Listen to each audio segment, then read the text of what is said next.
Welcome everyone to another chapter of Advanced Pathophysiology. Today we're reading chapter 17, the Alterations in Cognitive Systems, Cerebral Hemodynamics, and Motor Function. This is a longer chapter, so get ready. A person achieves cognitive and behavioral function adequacy by integrated processes of cognitive systems, sensory systems, and motor systems. Alterations in any or all of these affect functional adequacy. The purpose of this chapter is to present the concepts and processes of these alterations as an approach to understanding the manifestations of neurologic dysfunction. Some specific diseases are also presented, such as Parkinson's, Huntington's disease, and amyotrophic lateral sclerosis, because they fit best here. The manifestations for specific central and peripheral nervous system disorders are presented in Chapter 18. Alterations in sensory function are presented in Chapter 16. The neural system essential to cognitive function are attentional systems that provide arousal and maintenance of attention over time, memory and language systems by which information is communicated, and affective or emotional systems that mediate mood, emotion, and intention. These core systems are fundamental to the processes of abstract thinking and reasoning. The products of abstraction and reasoning are organized and made operational through the executive attention network.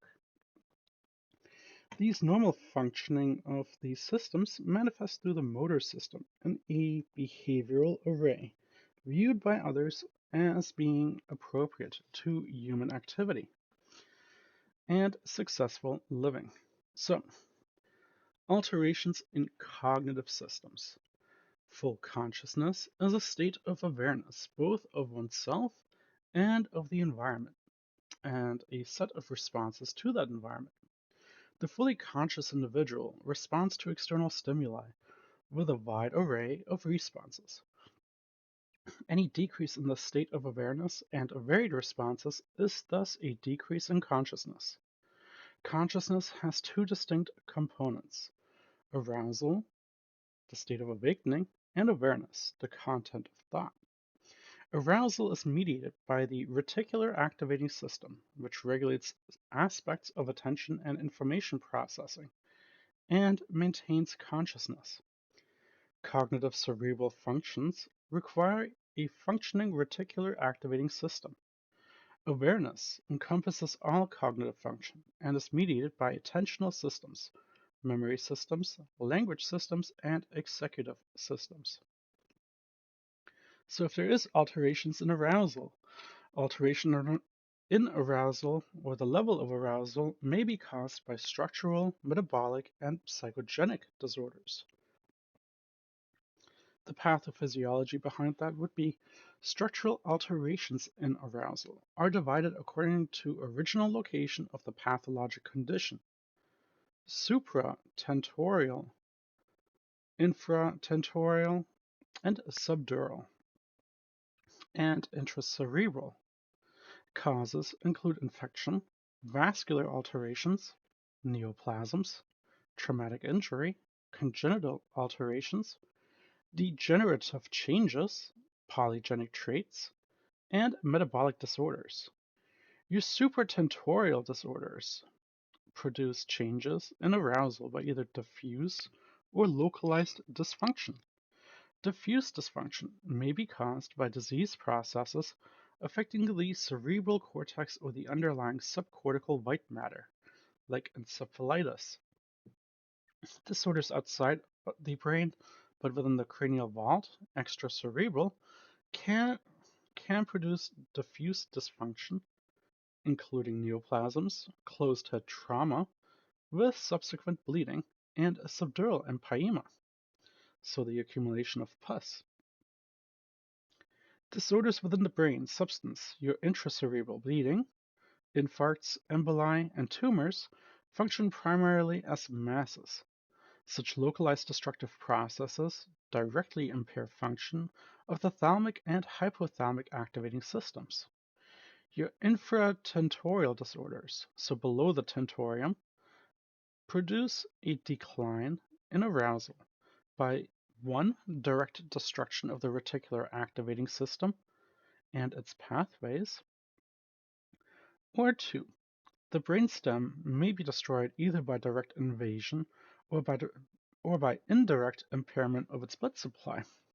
The most common cause of direct destruction of cerebrovascular disease,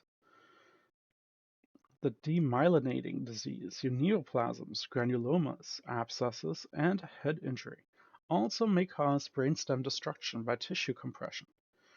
This compression may occur of direct pressure on the pons and the midbrain, producing ischemia and edema of the neurons of the RAS, upward herniation of the cerebellum through the tentorial notch, thus compressing the upper midbrain and diencephalon, or downward herniation of the cerebellum through the foramen magnum, compressing and displacing the medulla oblongata. Metabolic alterations in arousal produce a decline in arousal by alterations in delivery of energy substrates, as occurs with hypoxia, electrolyte disturbances, or hypoglycemia. Metabolic disorders caused by liver or renal failure cause alterations in neuronal excitability because of failure to metabolize or eliminate drugs or toxins. All the systemic diseases that eventually produce nervous system dysfunction are part of this metabolic category. Psychogenic alterations in arousal or unresponsiveness, although uncommon, may signal general psychiatric disorders. Despite apparent unconsciousness, the person actually is physiologically awake, and the neurologic exam reflects a normal response. So, our clinical manifestations and evaluation. The 5 patterns of neurologic function are critical to the evaluation process. Level of consciousness, pattern of breathing, pupillary reaction, oculomotor response, and motor responses. Patterns of clinical manifestation help determine the extent of brain dysfunction and serve as indices for identifying increasing or decreasing central nervous system functions. Distinctions are made between metabolic and structurally induced manifestations. These type of manifestations suggest the cause of the altered arousal state. So the next 2 tables here show the clinical manifestations of a metabolic and structural cause of altered arousal. So again, hit pause. I try to keep them all on one page as best as possible. Some of them are a little split, so I'll see what I can do to best make it all fit. So again, manifestations, metabolically induced and structurally induced, and what happens. And then here in this table 17.2, the differential characteristics of disorders causing an altered arousal. So here you see the mechanism and then the manifestation. Again, hit pause to get all of it.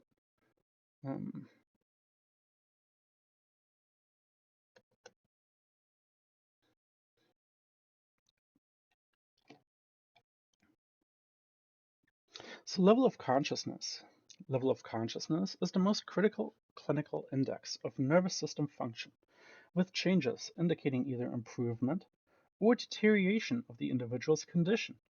A person who is alert and oriented to self, others, place, and time is considered to be functioning at the highest level of consciousness, which implies full use of all the person's cognitive capacities. From the normal alert state, level of consciousness diminishes in stages from confusion and disorientation to coma, each of which is clinically defined here in this next table. So again, hit pause so you can read it. In regards to confusion, disorientation, lethargy, obtundation, stupor, light coma, coma, and a deep coma. Pattern of breathing. Your respiratory pattern help evaluate the level of brain dysfunction and coma. Your rate, rhythm, and pattern should be evaluated. Breathing patterns can be categorized as hemispheric or brainstem. So here we have the next box. I'll see if I can get them as best as possible to fit in one spot, such as your chain Stokes respiration here. So go ahead and hit pause here. I know it cuts off just a little bit. And then your brainstem breathing.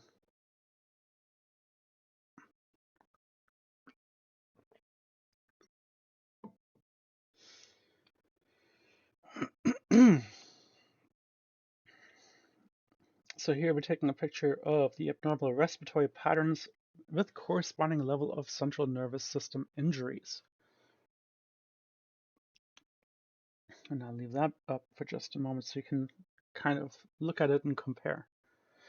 With normal breathing, a neural center in the forebrain produces a rhythmic pattern. When consciousness decreases, lower brainstem centers regulate the breathing pattern by responding only to changes in PaCO2 levels called post-hyperventilation apnea. Your Cheyne-Stokes respiration is an abnormal rhythm of ventilation, with alternating periods of hyperventilation and apnea. In the damaged brain barrier, higher level of PaCO2 are required to stimulate ventilation and increase in PaCO2 that lead to tachypnea. The PaCO2 level then decreases to below normal and breathing stops until the carbon dioxide reaccumulates and again stimulates tachypnea. In cases of opioid or sedative drug overdose, the respiratory center is depressed and the rate of breathing gradually decreases until respiratory failure occurs.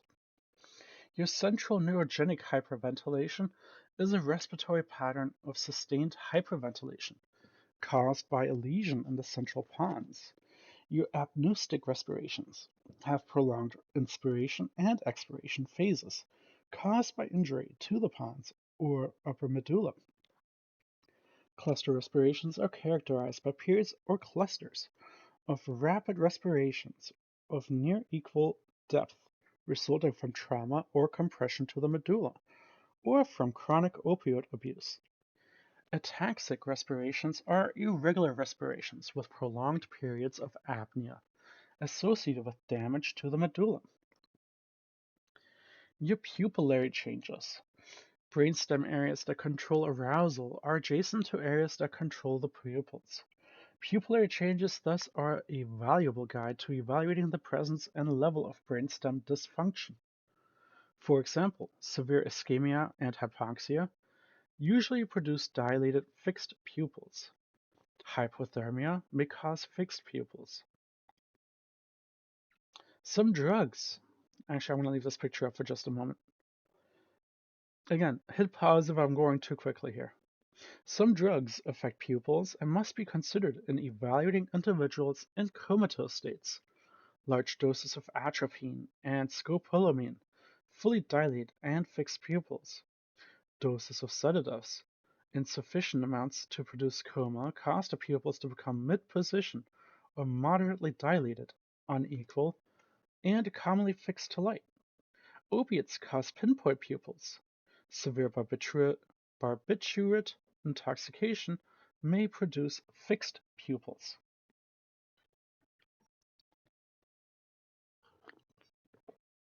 Your oculomotor response, such as resting, spontaneous and reflexive eye movement, change at various levels of the brain dysfunction in comatose individuals. A person with metabolically induced coma, except in cases of barbiturate, hypnotic, and phenytoin, dilantin, poisoning, generally retain ocular reflexes.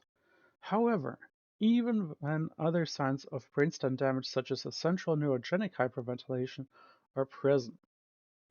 So here, you're taking a look at changes in the oculomotor response. You have your full consciousness, your cortical dysfunction or disruption of the efferent pathways. Again, please hit pause so that you can read all of this. Your diffuse anoxic damage to the cortex, your mesencephalon dysfunction, your pontine dysfunction, the presence of brisk oculocephalic reflexes and roving eye movements, as well as failure to elicit nystagmus with installation of cold or warm water into the external ear canal indicate a decrease in consciousness, a loss of cortical influence, but an intact brainstem, which is why we sometimes put either cold or warm water into the external ear canal to see if someone is alive, to assess for brain death. So here you test the oculocephalic reflex response. Again, hit pause here if I'm going too quickly.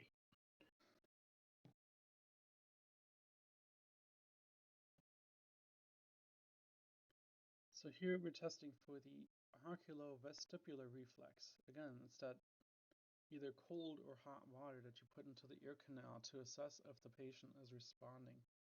We do that when we test for brain death.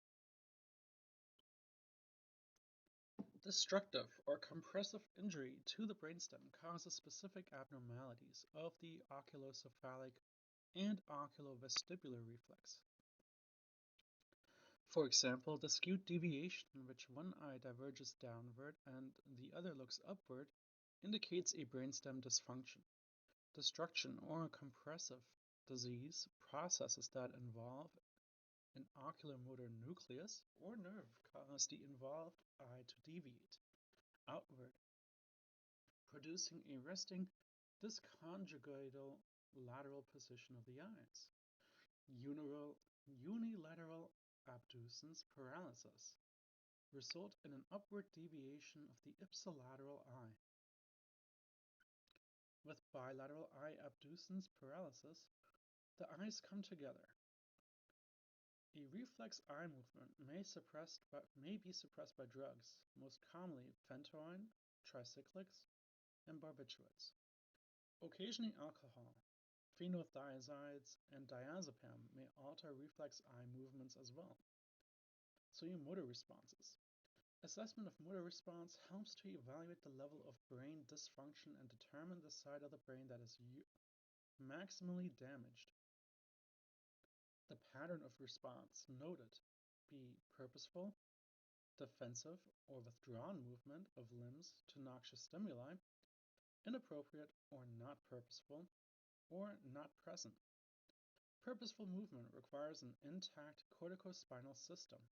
Non-purposeful movement is evidence of severe dysfunction of the corticospinal system. Most signs indicate loss of cortical inhibition, are common associated with decreased consciousness, and include primitive reflexes and rigidity. Primitive reflexes include grasping, reflex sucking, snout reflex, and palmomental reflex, all of which are normal in the newborn but disappear in infancy. Abnormal flexor and extensor response in the upper and lower extremities are defined in the following tables. Again, here you have your pathologic reflexes, the grasp, the snout, the palmomental, and then finally the suck reflex. Abnormal motor responses with decreased responsiveness. Again, hit pause here. I'm going to see if I can get this as best as possible onto one spot, but if not, you may have to just pause a couple times to read it all. Again, it's not perfect. And here we see the decorticate and decerebrate responses, whether you're withdrawing inward or outward. Vomiting, yawning, and hiccups are complex reflex-like motor responses that are integrated by neural mechanisms in the lower brainstem. These responses may be produced by compression or disease involvement in tissue of the medulla oblongata, such as your infections, your neoplasms, your infarcts, or other more benign stimuli to the vagal nerve. Most CNS disorders produce nausea and vomiting. Vomiting without nausea indicates direct involvement of the central neural mechanisms. Vomiting often accompanies your CNS injuries that involve the vestibular nuclei or its immediate projections, particularly when double vision is also present. Impinge directly on the floor of the fourth ventricle, and produce brainstem compression secondary to increased intracranial pressure. So what are outcomes of alterations in arousal? Outcomes of alterations in arousal fall into two categories: the extent disability and mortality. Outcomes depend on the cause of the extent of the brain damage and the duration of the coma. Some individuals may recover consciousness and an original level of function. Some may have permanent disability and some may never regain consciousness and experience a neurologic death. Two forms of neurologic death is brain death and cerebral death. Results from severe pathologic conditions are associated with irreversible coma. Other possible outcomes are a vegetative state, a minimally conscious state, or locked-in syndrome. The extent of disability has four subcategories: recovery of consciousness, residual cognitive function, psychologic function, and vocational function. Brain death, or total brain death, occurs when brain damage is so extensive that it can never recover and cannot maintain the body's internal homeostasis. State laws define brain death as irreversible cessation of function of the entire brain, including the brainstem and cerebellum. On post-mortem exam, the brain is autolysing or already autolyzed. Brain death has occurred when there is no evidence of brain function for an extended period. The abnormality of brain function must result from structural or known metabolic disease and must not be caused by a depressant drug, alcohol poisoning, or hypothermia. An isoelectric or flat electroencephalogram (EEG) for 6 to 12 hours in a person who is not hypothermic and has not ingested depressant drugs indicate brain death. The clinical criteria used to determine brain death is noted here in the following box.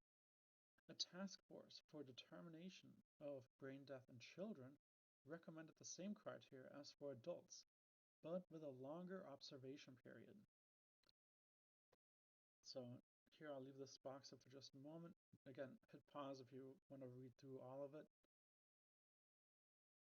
Cerebral death, or irreversible coma, is death of the cerebral hemisphere exclusive of the brainstem and cerebellum.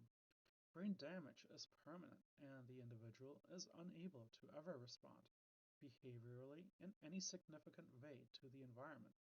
The brainstem may continue to maintain internal homeostasis. The survivor of cerebral death may remain in a coma or emerge into a persistent vegetative state or a minimally conscious state. In coma, the eyes are closed with no eye opening. The person does not follow commands, speak, or have voluntary movement. So here we have a table in regards to the comparative clinical features of alterations in levels of arousal.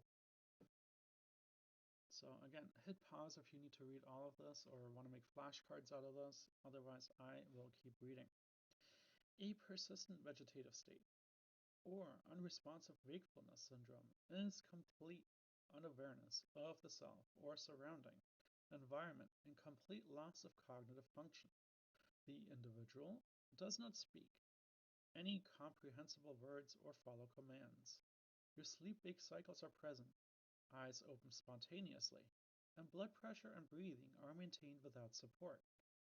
Brainstem reflexes, your pupillary, oculocephalic, chewing and swallowing are intact, but cerebral function is lost. There may be random hand, extremity, or head movements. There's bowel and bladder incontinence. Recovery is unlikely if the state persists for 12 months. In a minimally conscious state, Individuals may follow simple commands, manipulate objects, gestures, and give yes or no responses, have intelligible speech, and have movements, such as blinking or smiling, that occur in a meaningful relationship to the eliciting stimulus and are not attributable to reflex activity. With locked-in syndrome, there's complete paralysis of voluntary muscles with the exception of eye movement. Content of thought and level of arousal are intact, but the efferent pathways are disrupted. The individual cannot communicate either through speech or through body movement, but is fully conscious with intact cognitive function. The upper cranial nerves, your 1 through 4, often are preserved so that the person possesses vertical eye movement and blinking as a means of communication. Your akinetic mutism is a neurobehavioral state characterized by a severe loss of motivation to move or inability to voluntarily initiate motor responses, or both. It exemplifies an inability to voluntarily execute motor functions including speech, gestures, and facial expression. Generally, these individuals are alert, oriented to external stimuli, and can follow the examiners with their eyes, but do not initiate other voluntary activity or movement. This is not attributable to the decreased wakefulness, motor weakness, or paralysis. The neuropathology is different when compared with the vegetative state and locked-in syndrome, and involves damage to the frontal lobe or bilateral cingulate cortex. Combined deficits of vigilance, detection, and working memory, accompanied by other deficits of the cognitive system, is common. So alterations in awareness. Awareness, your content of thought, encompasses all cognitive function, including your awareness of self, environment, and affective states. Your mood. Awareness is mediated by all of the core networks under the guidance of executive attention networks, including selective attention and memory. Executive attention networks involve abstract reasoning, planning, decision-making, judgment, error correction, and self-control. Each attentional function is a network of interconnected brain circuits and not localized to a single brain area. Your selective attention refers to the ability to select specific information to be processed from available competing environmental and internal stimuli, and to focus on the stimulus.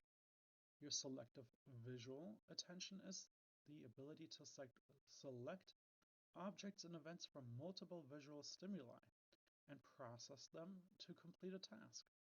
Your selective auditory or hearing attention is the ability to select or filter specific sounds and process them to complete a task.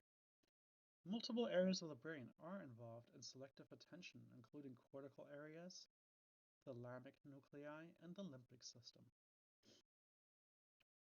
Frontal and parietal regions of the right hemisphere contribute to the selective attention. The engaged component is mediated by the pulvinar nucleus of the thalamus and regulates cortical synchrony. The disengagement mechanism is mediated by the right parietal lobe. The motor consequences of attention are mediated by the superior colliculi for visual orienting and spatial attention. So here we're looking at the right cortical, subcortical, and brainstem areas of the brain. I'll leave that up for just a moment and I'll keep reading.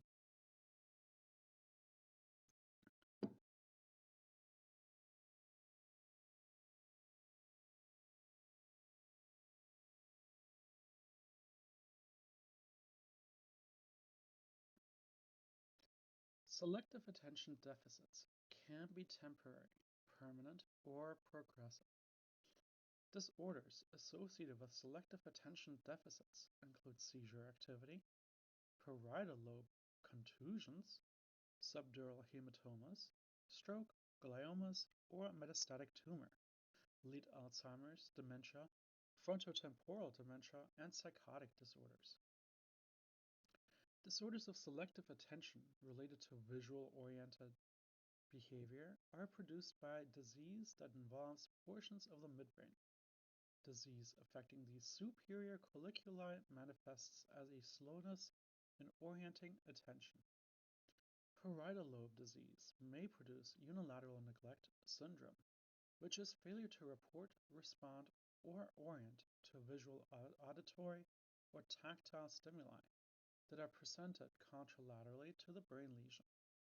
Provided this failure is not explained by primary sensory or motor disorder, for example, an individual with neglect following a right hemisphere lesion may fail to recognize a left limb, read from the left side of a book, ignore the food on the left side of the plate, remain unaware of numerals on the left side of the clock, or have abnormal rightward shift in the head and eye position.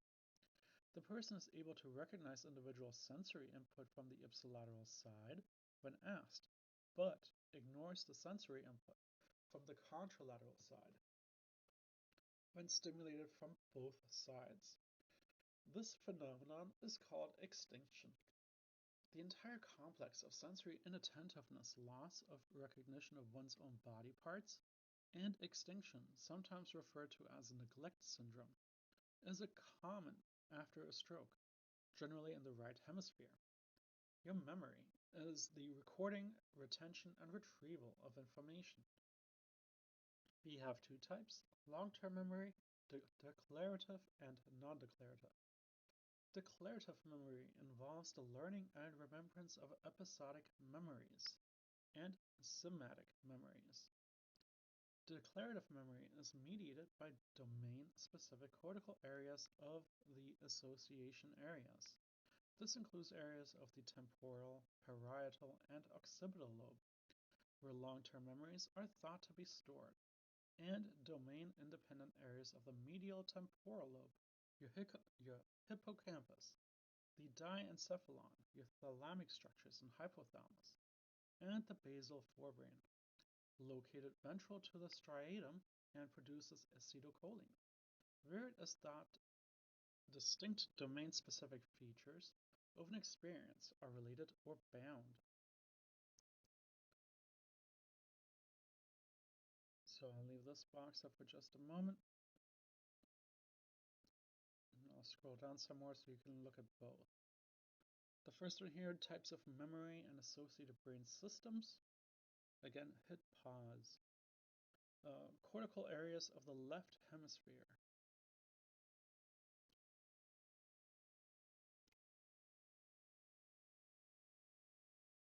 Here's your midline cortical and deep areas of cerebral hemisphere.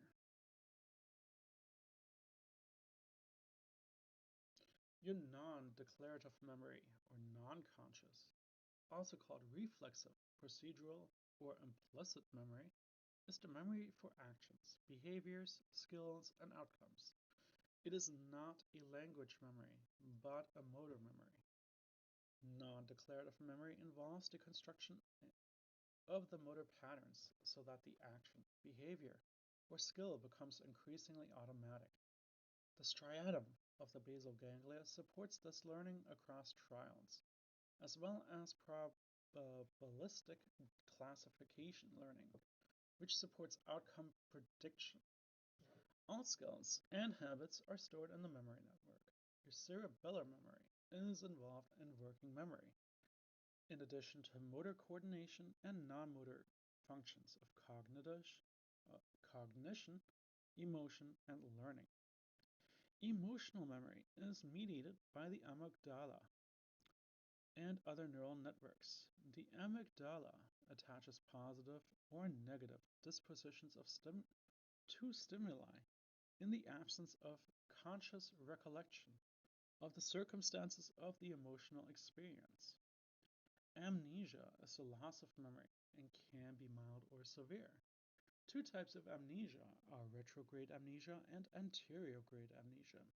The person experiencing retrograde amnesia has difficulty retrieving past personal history memories or past factual memories. In anterograde amnesia, new personal or factual memories cannot be formed. but memories of the distant past are retained and retrieved. These are disorders of the domain-independent declarative memory network. The hippocampus and other temporal lobe structures often are involved. These memories disorders may be temporary, but could also be permanent. There may be only the memory disorder, or the memory disorder may be associated with other cognitive disorders. Global amnesia is a combination of anterograde and retrograde amnesia, and it involves the hippocampus. Transient global amnesia has a sudden onset and lasts less than 24 hours. The causal mechanisms are not clear, but it can be associated with a migraine headache and cerebrovascular ischemia. Your permanent global amnesia is rare and associated with damage to the hippocampus. Domain-specific declarative memory loss can be manifested as agnosias. Your image processing is a higher level of memory function, and it includes the ability to use sensory data and language to form concepts, assign meaning, and make abstractions. Alterations in image processing include an inability to form concepts and generalizations, or to reason. Thinking is very concrete. These memory disorders may be temporary or permanent. There may be only the memory disorder, or the memory disorder may be associated with other cognitive disorders. The prefrontal areas mediate several cognitive functions called executive attention functions. The vigilance system provides the person with the ability to maintain a sustained state of alertness or concentration for searching and scanning activities, and involves the right frontal area of the locus coeruleus. Through the neurotransmitters norepinephrine from the locus coeruleus, or LC, the speed of the orienting network is increased, and the detection function of the anterior cingulate gyrus is decreased. Detection is the recognition of the object's identity and the realization that the object fulfills a desired goal. There is conscious execution of an instruction, ensuring that the instructions are followed. The anterior cingulate cortex inhibits automatic responses so that a less routine response can be given. The basal ganglia and cingulate, as well as other frontal areas, function in color, motion, and form detection. The anterior cingulate plus the ventrolateral and dorsolateral prefrontal cortex are involved in the representation of information in the absence of a stimulus, such as spatial position of visual events in memory when the event is removed from view. Working memory gives the person control over information processing. These temporary storage areas permit the brain to maintain or discard a limited amount of information and other information needed to maintain a current stream of thought, resist distraction, and perform an immediate task. When attention is diverted, long-term memory is required to complete the task. Your isolated vigilance deficit, attention deficit, and working memory deficit are uncommon and involve focal lesions of the prefrontal cortex. Whether these losses are temporary or permanent depend on the cause and the severity of the injury. Executive attention deficits include the inability to maintain sustained attention and a working memory deficit. Sustained attention deficit is an inability to plan, set goals, and recognize when an object meets a goal. A working memory deficit is an inability to focus and remember instructions and information needed to guide behavior and complete a single task. Executive attention deficit may be temporary, progressive, or permanent. So our pathophysiology. Very generally, The primary pathophysiologic mechanism that operates in disorders of awareness are either 1. Direct destruction of the direct ischemia and hypoxia, or indirect destruction as a result of compression, or 2. The effects of toxins and chemicals or metabolic derangement, including processes related to dementia. The pathophysiology process here is summarized in the following figure, and it's kind of small, so I'm going to make this a little bigger.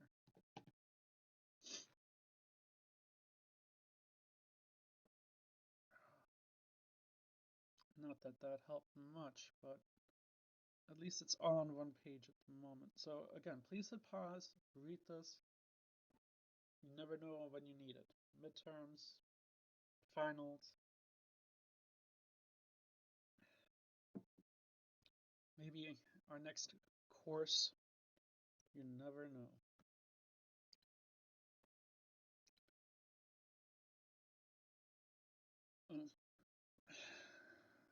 The cognitive network deficits, Journal of Pathophysiology. I'll make this bigger again. Again, hit pause, please.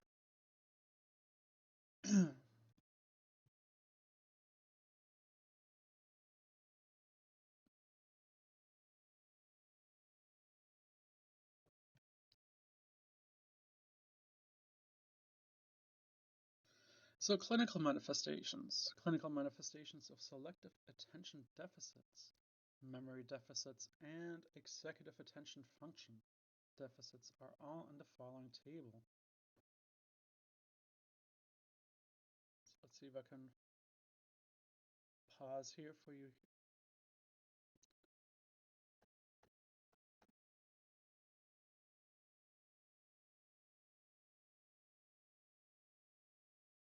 Again, hit pause, make some flashcards.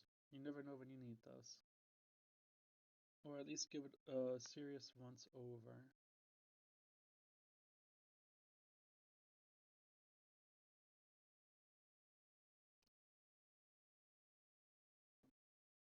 Alright, I'm going to keep going.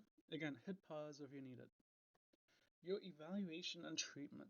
Immediate medical management is directed at diagnosing the cause and treating reversible factors. Rehabilitative measures for cognitive system deficits generally are either compensatory or restorative in nature and have been greatly facilitated by CT and other electric assisted devices. And it's actually not CT, it's computer technology.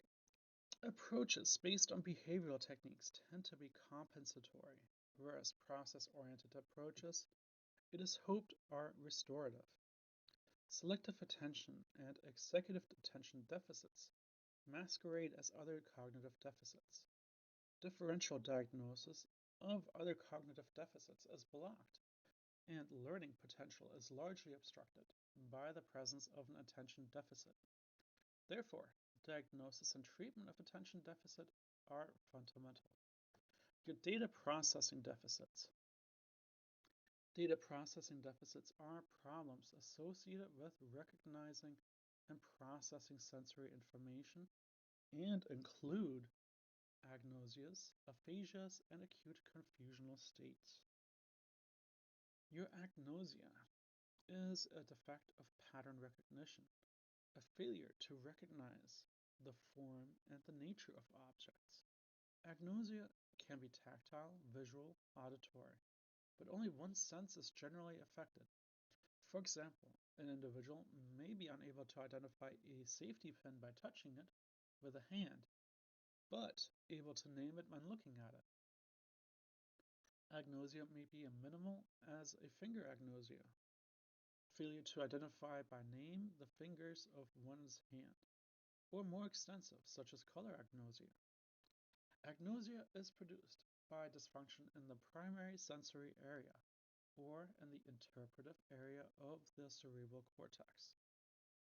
The types of agnosia and the associated areas that is most commonly involved with each are presented in the following table.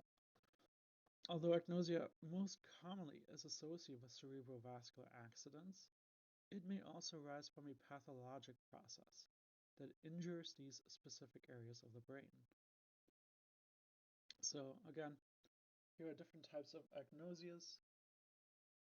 Please hit pause so you can read it all, so you can know its definition and the location.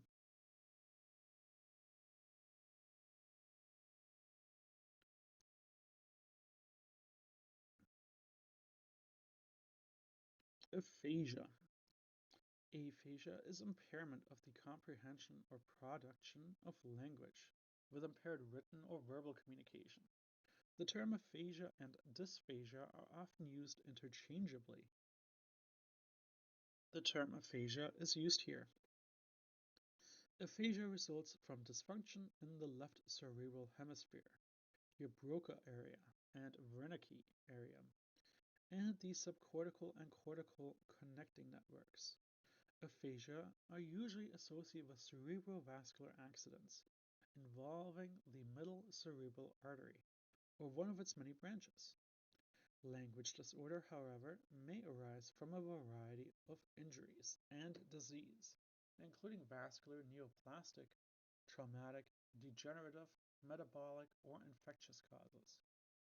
Most language disorders result from acute processes or a chronic residual deficit of the acute process. Aphasia have been classified anatomically or functionally as disorders of fluency. Expressive or motor aphasia, also known as Broca motor or non-fluent aphasia, involves loss of ability to produce the spoken word or written language. With slow or difficult speech, verbal comprehension is usually present.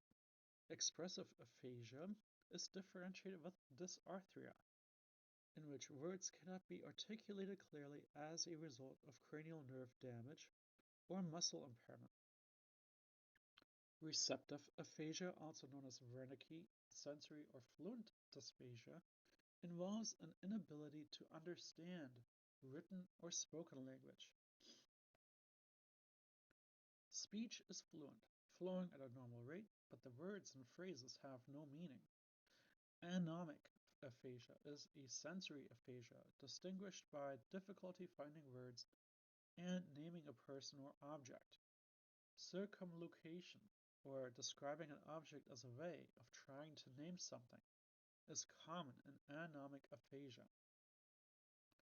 Auditory comprehension is present in conducting aphasia, but there is impairment, verbatim repetition.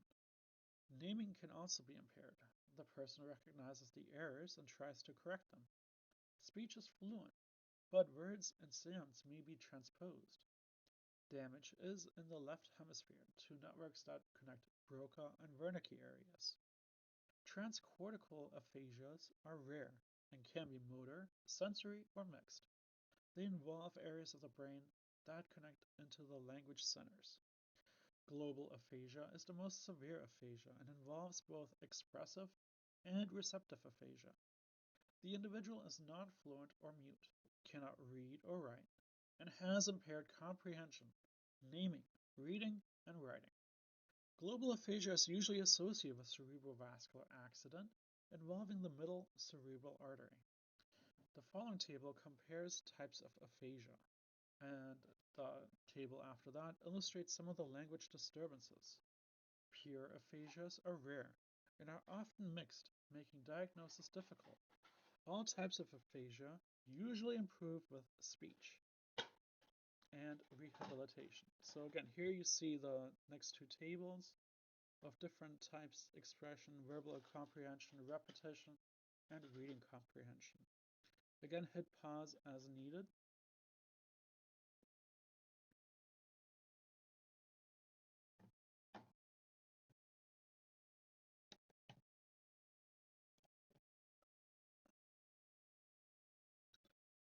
And then here's that second table, examples of aphasia.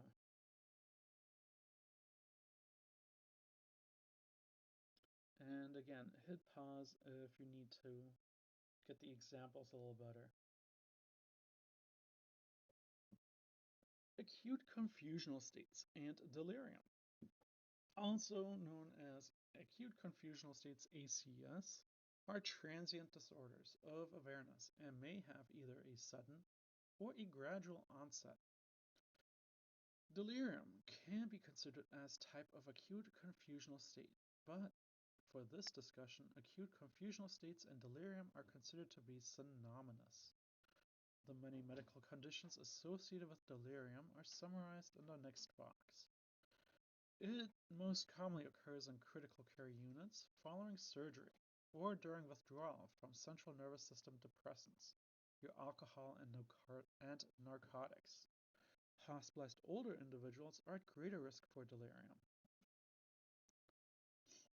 And here are some of the causes that cause confusion.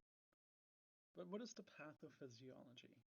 Acute confusional state arise from disruption of a widely distributed neural network involving the reticular activating system of the upper brainstem and its projections into the thalamus, basal ganglion, and specific association area of the cortex and limbic system. Delirium is associated with autonomic nervous system hyperactivity and typically involves or develops over 2 to 3 days. Your hyperactive delirium is associated with right upper middle temporal gyrus or left temporal occipital junction disruption. Several neurotransmitters are involved, including decreased acetylcholine and melatonin, excess in dopamine, norepinephrine, glutamate release, and variable alterations in serotonin, histamine, and GABA-aminobutyric acid. Your inflammatory cytokines, including C-reactive protein, interleukins, interferon, tumor necrosis factor alpha, may all contribute to delirium by altering the blood-brain barrier permeability, causing oxidative stress, altering cerebral blood flow, and activating microalgia, all affecting neurotransmission and subsequent neurobehavior and cognitive symptoms. Most metabolic disturbances that produce delirium interfere with neuronal metabolism or synaptic transmission. Many drugs and toxins also interfere with neurotransmission function at the synapse. Hypoactive delirium is more likely to be associated with right-sided frontal basal ganglion disruption. So our clinical manifestations. Delirium initially manifests as difficulty in concentrating and focusing, attention, restlessness, irritability, insomnia, tremulousness, and poor appetite. Some persons experience seizures. Unpleasant, even terrifying dreams, hallucinations, or delusions may occur. In a fully developed delirium state, the individual is completely inattentive and perceptions are grossly altered, with extensive misperception and misinterpretation. The person appears distressed and often perplexed. Conversation is incoherent. Frank tremor and high levels of restlessness movement are common. Violent behavior may be present. The individual cannot sleep, is flushed, and has dilated pupils, a rapid pulse, elevated temperature, profuse sweating.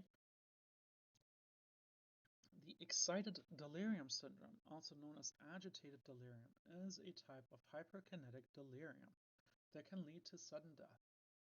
Its symptoms include altered mental status, combativeness, aggressiveness, tolerance to significant pain, rapid breathing, sweating, severe agitation, elevated temperature, non-compliance, or poor awareness, to direction from police or medical personnel, inability to become fatigued, unusual or superhuman strength, and inappropriate clothing for the current environment. Your hypoglycemia, thyroid storm, certain kinds of seizures, your cocaine and methamphetamine intoxication, and or catecholamine-induced fatal arrhythmias are associated with excited delirium syndrome.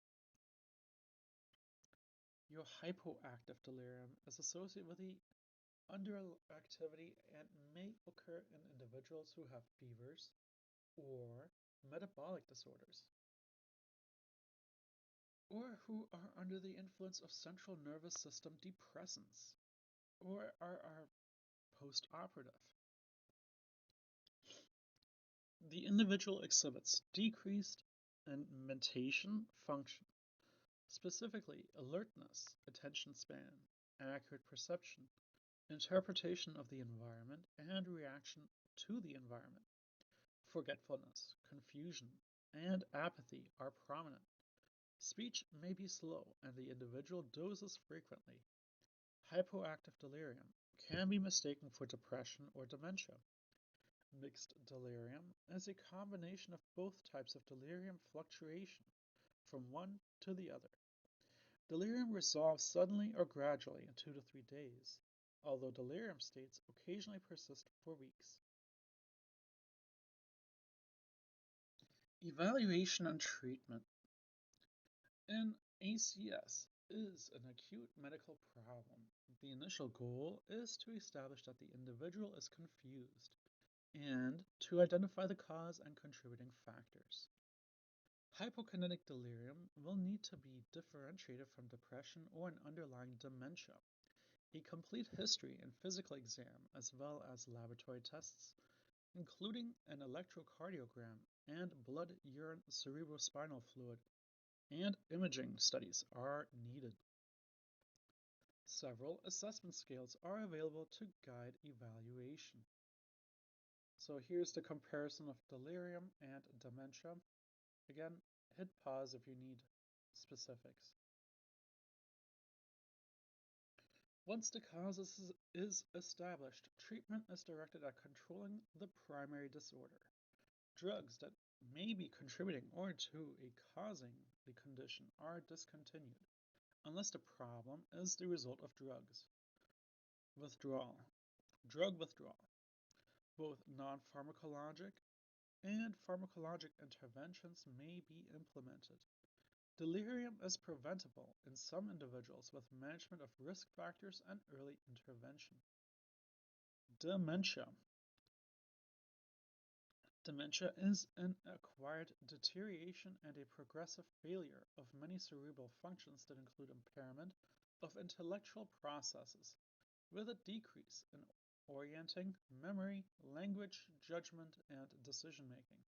Because of declining intellectual ability, the individual may exhibit alterations in behavior, for example, agitation, wandering, and aggression. Dementias may be classified according to the etiology factor and to associated clinic and lab signs. Dementing processes also have been grouped as cortical, subcortical, or both. Box 17.3 lists the potential reversible and irreversible causes of dementia. Alzheimer's disease is the most common cause, followed by vascular dementia, then dementia associated by Lewy bodies, such as your Parkinson's disease, and frontotemporal dementia in people younger than 60. Frontotemporal dementia rivals Alzheimer's disease in terms of frequency.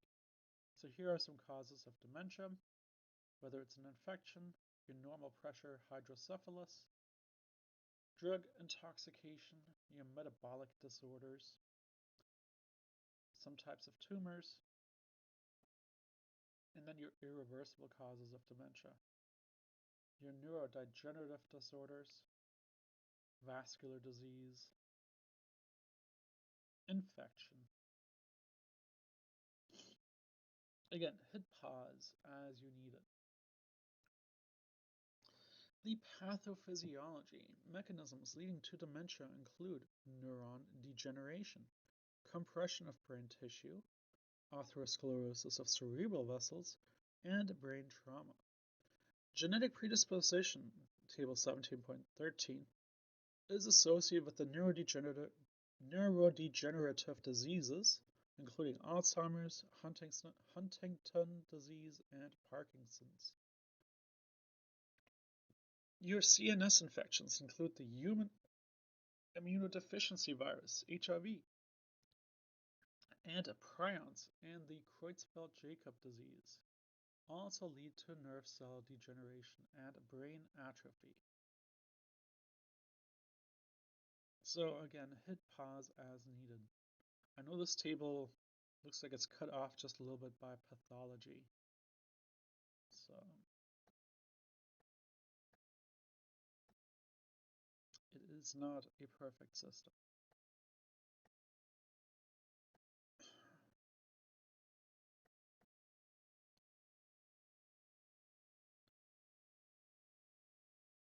And then here it talks about the Creutzfeldt-Jakob disease.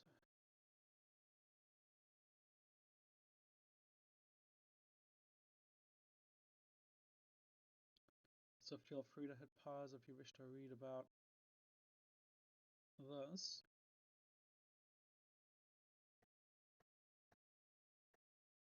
Clinical manifestations of the major dementias are present at the next table. Brilliant. So we're going to be hitting pause quite a bit here. Your clinical differentiation of the major degenerative dementias. Again, your Alzheimer's, Creutzfeldt-Jakob disease, dementia with the Lewy bodies, your frontotemporal disorders, Huntington, vascular dementia. Again, I would suggest make your flashcards if you need flashcards, or if you use flashcards, if you need help remembering things like this.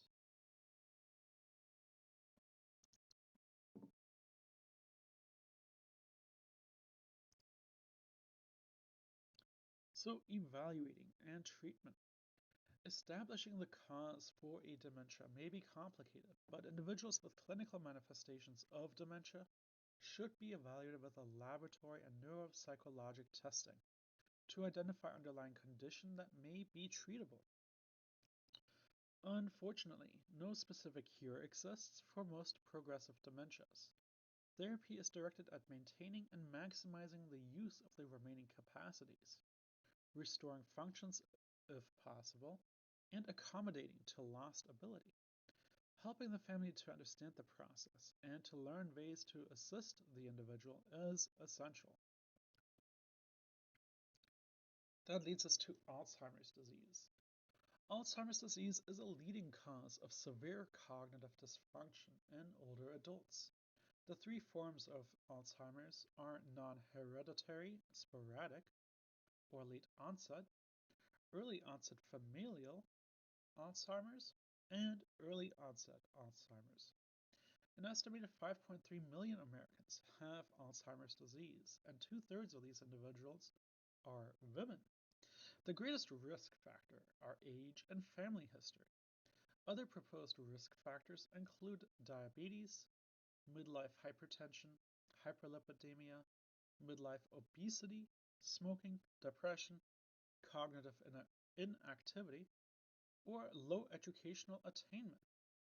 Female, estrogen deficit at the time of menopause, physical inactivity, head trauma, elevated serum homocysteine, and cholesterol levels.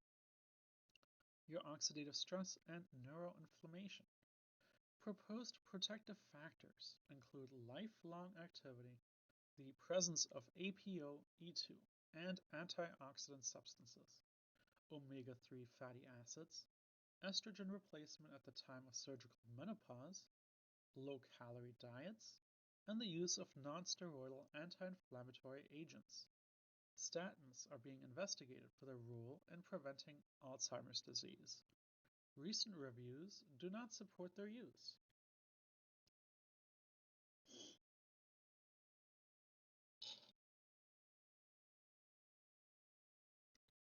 So here we have the proposed risk factors and the pathogenesis of Alzheimer's disease. Again, hit pause so you can see the difference. Pathophysiology. The exact cause of Alzheimer's disease is unknown. Early onset FAD, or familial Alzheimer's, is autosomal dominant and has been linked to 3 genes with mutations on chromosome 21. The major genetic risk for late onset Alzheimer's is related to the apolipoprotein E gene, allele 4, on chromosome 19, which interferes with amyloid beta clearance from the brain and also is processed into neurotoxic fragments found in the plaques and tangles in the brain of people with Alzheimer's. Studies are ongoing to classify the genetic variations of Alzheimer's. Genome-wide association studies have identified numerous single nucleotide variations of late-onset Alzheimer's disease. Epigenetic mechanisms are associated with the pathology of Alzheimer's disease, but the mechanisms are yet to be determined. Your sporadic, late-onset Alzheimer's is the most common and does not have a specific genetic association. However, the cellular pathology is the same as for the gene-associated early and late-onset Alzheimer's. Pathologic alterations in the brain include accumulation of extracellular neuritic plaques containing a core of abnormally folded amyloid beta and tau proteins, intraneuronal neurofibrillary tangles, and degeneration of basal forebrain cholinergic neurons with loss of acetylcholine. Failure to process and clear amyloid precursors proteins result in the accumulation of toxic fragments of amyloid beta proteins that lead to formation of diffuse neuritic plaques, disruption of nerve impulses, transmission, and death of neurons. Aging and injury may result in changes that contribute to the development and progression of this disease. Misfolded and aggregated proteins trigger immune responses with activation of glial cells and release of cytokines, leading to the neuroinflammation and oxidative stress, decreased oxygen and glucose transport, molecular changes in vascular smooth muscle and in the blood-brain barrier, the mitochondrial defects that alter cell metabolism and processing of proteins include amyloid that lead to cell death.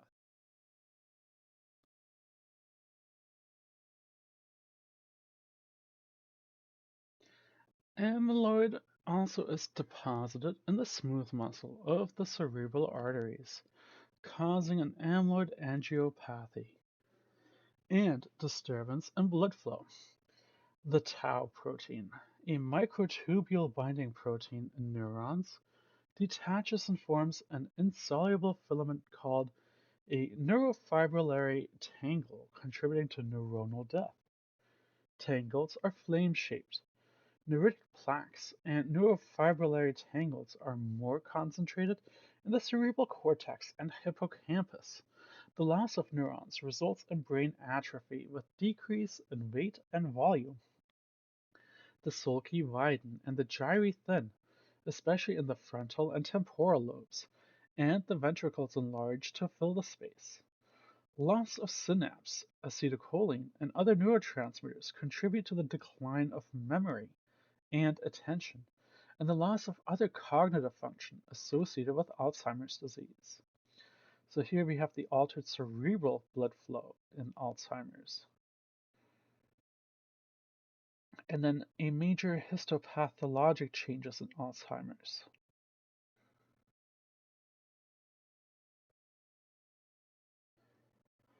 And again, we're taking a look at a healthy brain versus severe Alzheimer's disease, the comparison of normal and Alzheimer's brain.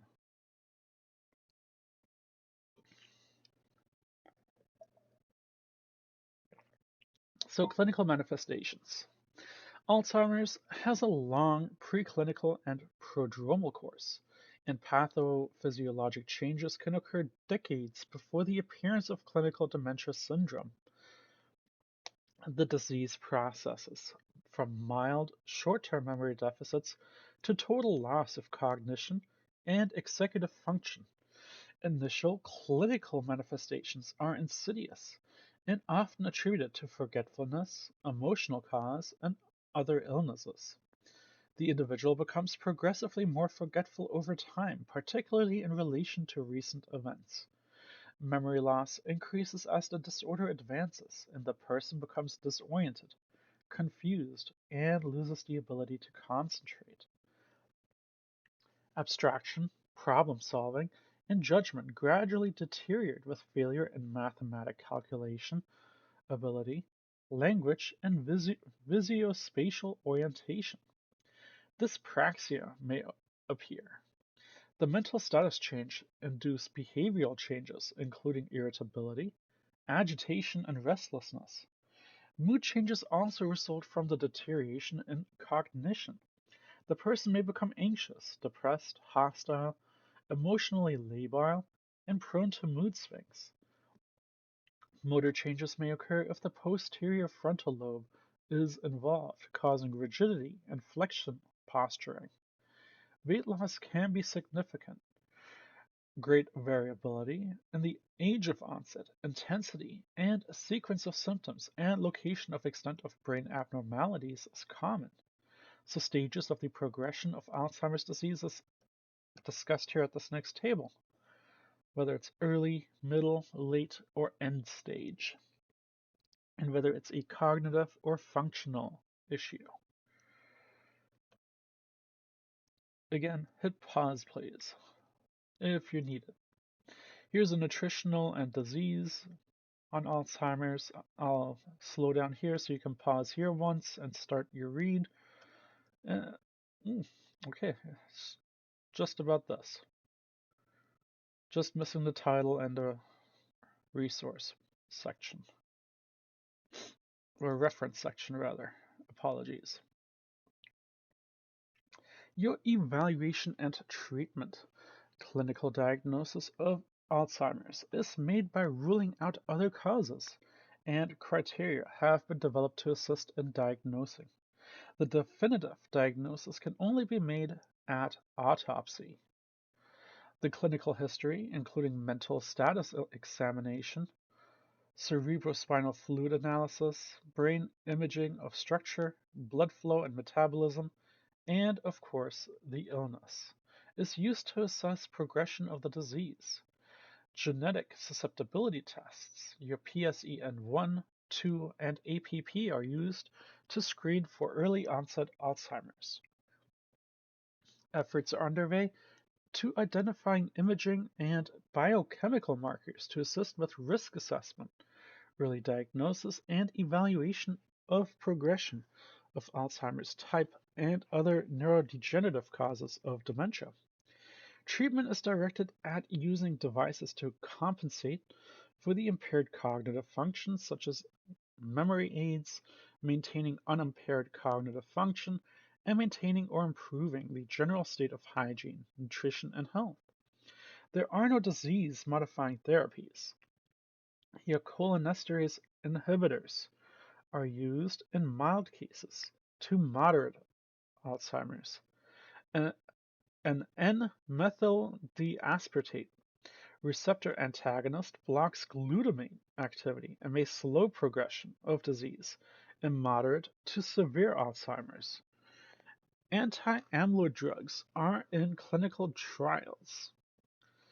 That leads us now to the vascular dementia. Vascular dementia is a progressive disease caused by reduced brain blood flow and accounts for 10 to 15% of cases. The pathology can be variable, including multiple infarcts and hemorrhages that occur in different parts of the brain, and can be related to stroke and small vessel disease. The disease can be difficult to clinically differentiate from Alzheimer's, and the symptoms can be much more variable. The disease often coexist. Loss of executive function, attention deficit, and loss of information processing often occur first. Brain imaging provides the most definitive diagnosis. There is no specific treatment at this time. Your frontotemporal dementia. The frontotemporal dementia, previously known as PIC disease, is a form of dementia and a degenerative disease of the frontal lobe. There is a familial association with an age of onset less than 60 years, and an estimated incidence of 15 per 100,000. The majority of cases involve mutation of genes encoding tau protein and progranulin. The three distinct clinical syndromes have been described depending on the site of atrophy: behavioral variant of frontotemporal dementia, progressive non-fluent aphasia, and semantic dementia. Neuroimaging identifies atrophy of the frontal and temporal lobe. The specific mechanism of pathogenesis is unknown, and there is no specific treatment.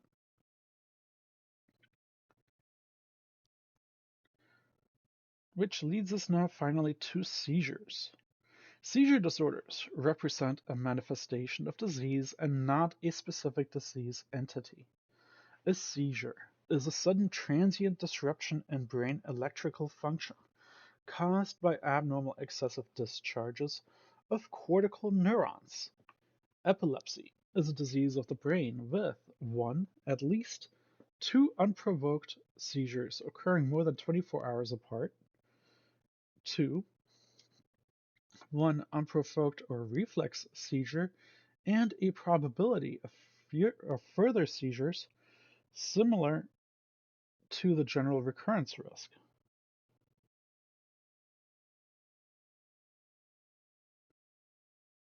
Sorry, I lost my spot. After 2 unprovoked seizures occurring, epilepsy is a disease of the brain with 1. At least 2 unprovoked seizures occurring more than 24 hours apart, or 2. 1 unprovoked seizure and a probability of further similar to the general recurrence risk. After 2 unprovoked seizures occurring over the next 10 years. 3. A diagnosis of epilepsy syndrome. The term convulsion is sometimes applied to seizures and refers to the tonic-clonic movement associated with some seizures. Epilepsy was estimated to have affected about 4.3 million adults and 750,000 children in the US in 2013. Seizures in children are presented in Chapter 20. Conditions associated with seizure disorders. Any disorder that alters the neuronal environment may cause seizure activity. Conditions that may produce a seizure are metabolic disorders, congenital malformations, genetic predisposition, perinatal injury, postnatal traumatic myoclonic syndrome, infected or infection, brain tumor, vascular disease, and drug or alcohol abuse. The onset of seizure may indicate the presence of an ongoing primary neurologic disease. Metabolic and structural causes of recurrent seizures in adults is summarized in the following table. The cause of seizures is often unknown. So again, the age of onset versus the probable cause.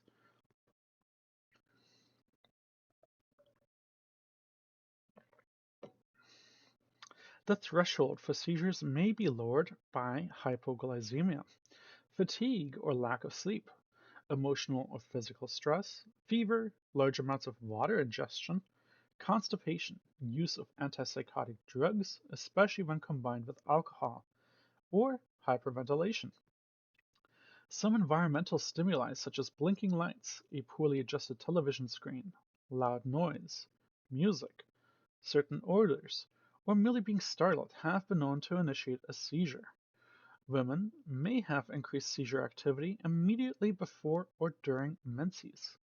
So types of seizures.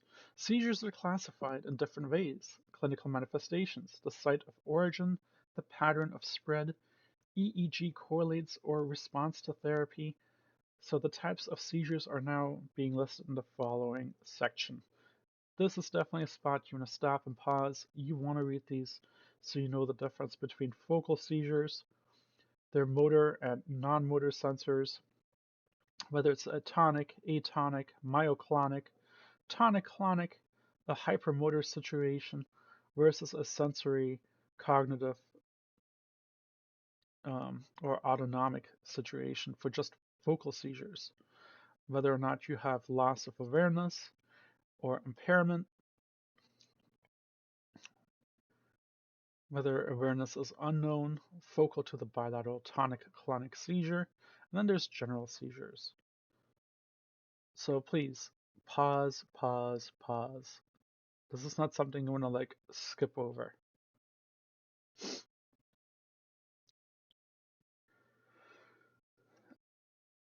I'm trying to slow down just enough so that you can pause at certain sections, read through enough of it, and then as I keep going a little bit.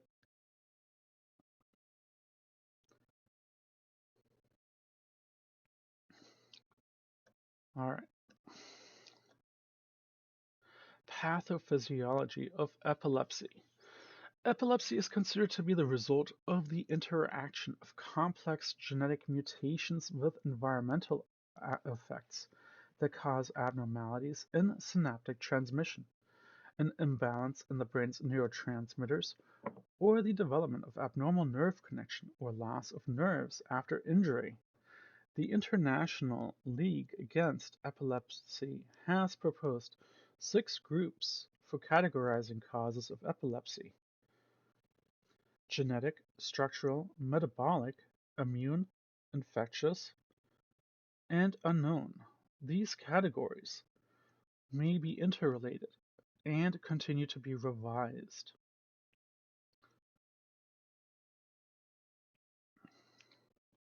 So here you can take a look at the framework of classification of epilepsy. A group of neurons may exhibit a paroxysmal depolarization shift and function as an epileptogenic focus. These neurons are hyperexcitable and are more easily activated by the hyperthermic hypoxia, hypoglycemia, hyponatremia, repeated sensory stimulation, and certain sleep phases. Epileptogenic neurons fire more frequently and with greater amplitude. When the intensity reaches a threshold point, cortical excitation spreads.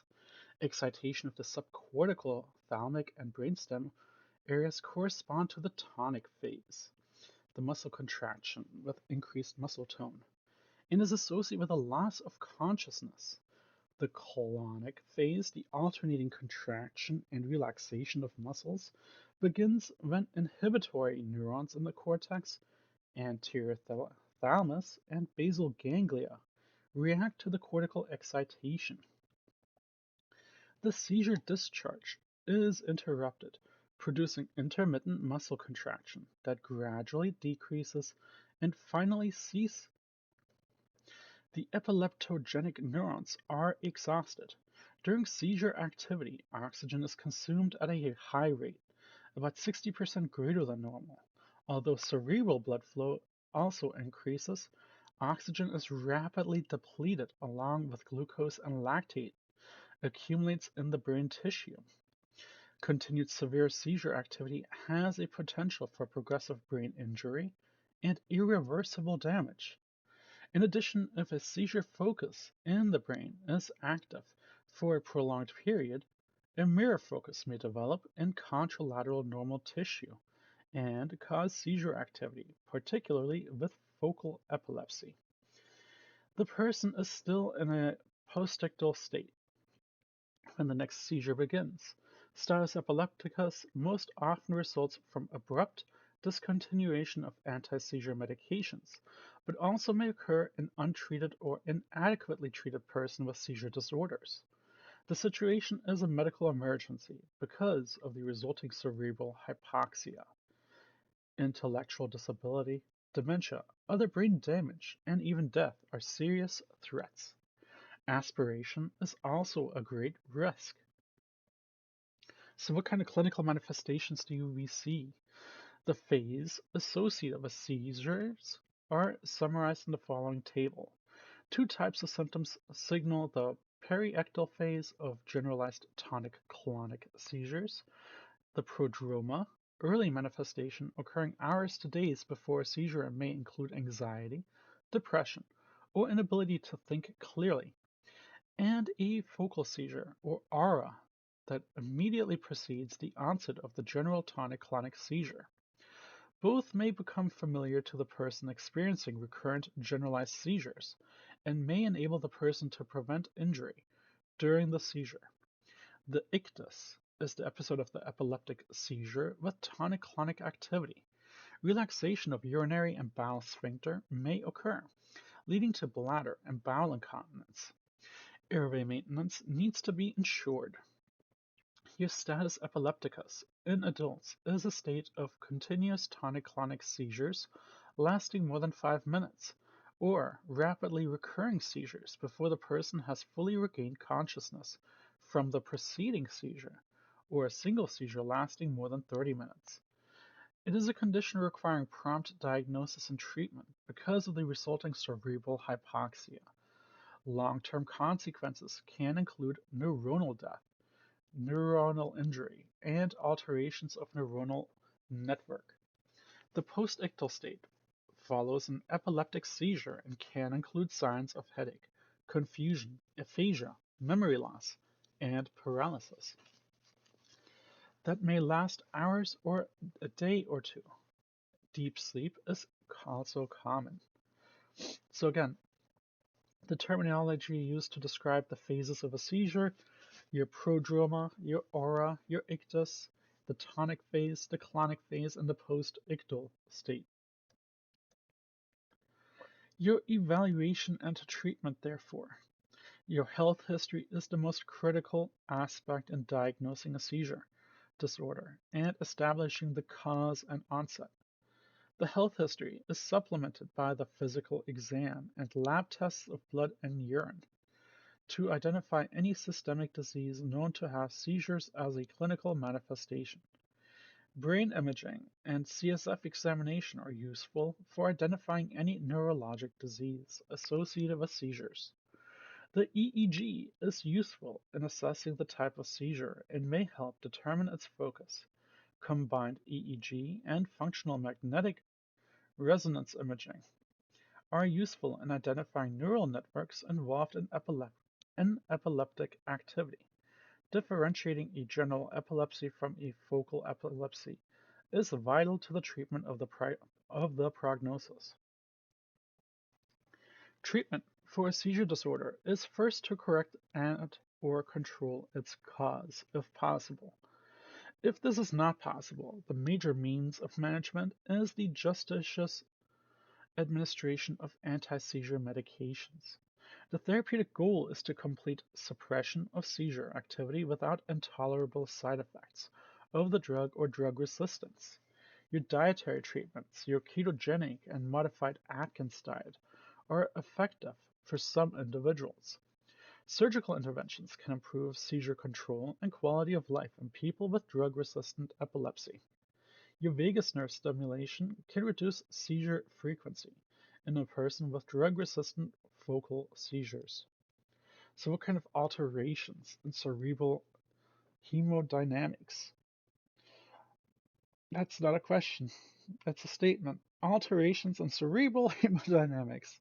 An injured brain reacts with structural, chemical, and pathophysiologic changes. Your primary brain injury is the original trauma, and secondary brain injury is a consequence of alterations in cerebral blood flow, intracranial pressure, and oxygen delivery. Several relevant features of cerebral hemodynamics relate to the cerebral oxygenation. So if you're looking at the following box here, your cerebral hemodynamics has a couple spots here. Cerebral blood flow, or CBF, cerebral perfusion pressure, your CPP, cerebral blood volume, your CBF, and it's not an F, that's a V. Cerebral blood oxygen, and intracranial pressure. So alterations in cerebral blood flow may be related to three injury states: inadequate cerebral perfusion, normal cerebral perfusion, but with an elevated intracranial pressure, and excessive cerebral blood volume. Treatments for these injuries states are directed at improving or maintaining cerebral perfusion pressure, as well as controlling intracranial pressure. Your target values for relevant clinical parameters are now presented in the next table. So again, hit that pause button, write them down, memorize them. It's important to know that your central perfusion pressure needs to be greater than 70. Your intracranial pressure should be less than 20. Your arterial CO2 pressure is 35. Your MAP pressure, or mean arterial pressure, at 90. Your temperature ranges, your pulmonary capillary wedge pressures. They're all, good numbers to know or be able to, reference easily if you're not, especially if you're not in like an ICU setting normally, where you see these numbers continuously. So, increased intracranial pressure. Intracranial pressure normally is between 5 and 15. 5 to 15. 5 to 15. I'm saying this for a reason. Or 60 to 100 mm of water. Increased intracranial pressure may result from an increase in intracranial content, edema, excessive CSF, or hemorrhage. It necessitates an equal reduction in volume of the other cranial content. The most readily displaced content is your CSF. If your ICP remains high after CSF displacement out of the cranial vault, cerebral blood volume and blood flow are altered. In stage 1 of intracranial hypertension, your vasoconstriction and external compression of the venous system occur in an attempt to further decrease the ICP. Thus, during the first stage of increased ICP may not change because of the effective compensatory mechanisms, and there may be a few symptoms. Small increases in volume, however, cause an increase in pressure, and the pressure may take longer to return to baseline. This can be detected by ICP monitoring. In stage 2 of intracranial hypertension, there is continued expansion of intracranial content. The resulting increase in ICP may exceed the brain's compensatory capacity to adjust. The pressure begins to compromise neuronal oxygenation, and systemic arterial vasoconstriction occurs in an attempt to elevate the systemic blood pressure sufficiently to overcome the increased ICP pressure.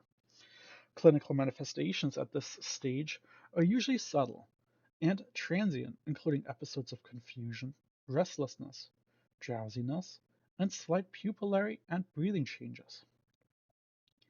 In stage 3 of intracranial hypertension, the ICP begins to approach arterial pressure. The brain tissues begin to experience hypoxia and hypercapnia, and the individual's condition rapidly deteriorates. Clinical manifestations include decreased levels of arousal or central neurogenic hyperventilation. There's a widened pulse pressure, bradycardia, and pupils that become small and sluggish. Your dramatic or sustained rise in ICP are not seen until all compensatory mechanisms have been exhausted. The dramatic rise in ICP occurs over a very short period. That autoregulation, the compensatory alteration in the diameter of the intracranial blood vessels, designed to maintain a constant blood flow during changes in cerebral perfusion pressure, is lost with progressive increased ICP. The accumulation of carbon dioxide may still cause vasodilation locally, but without autoregulation, this vasodilation causes the hydrostatic blood pressure in the vessels to drop and the blood volume to increase. The increasing pressure may obstruct venous outflow. So now you've got arterial blood that's stuck. The brain volume is thus further enhanced and ICP continues to rise. Small increases in volume cause dramatic increase in ICP, and the pressure takes much longer to return to normal, to that baseline level. As the ICP begins to approach systemic blood pressure, cerebral perfusion pressure falls, and cerebral perfusion slows dramatically. The brain tissue experiences severe hypoxia, hypercapnia, and acidosis, all of which cause cerebrovascular vasodilation. That leads us to stage 4 of intracranial hypertension.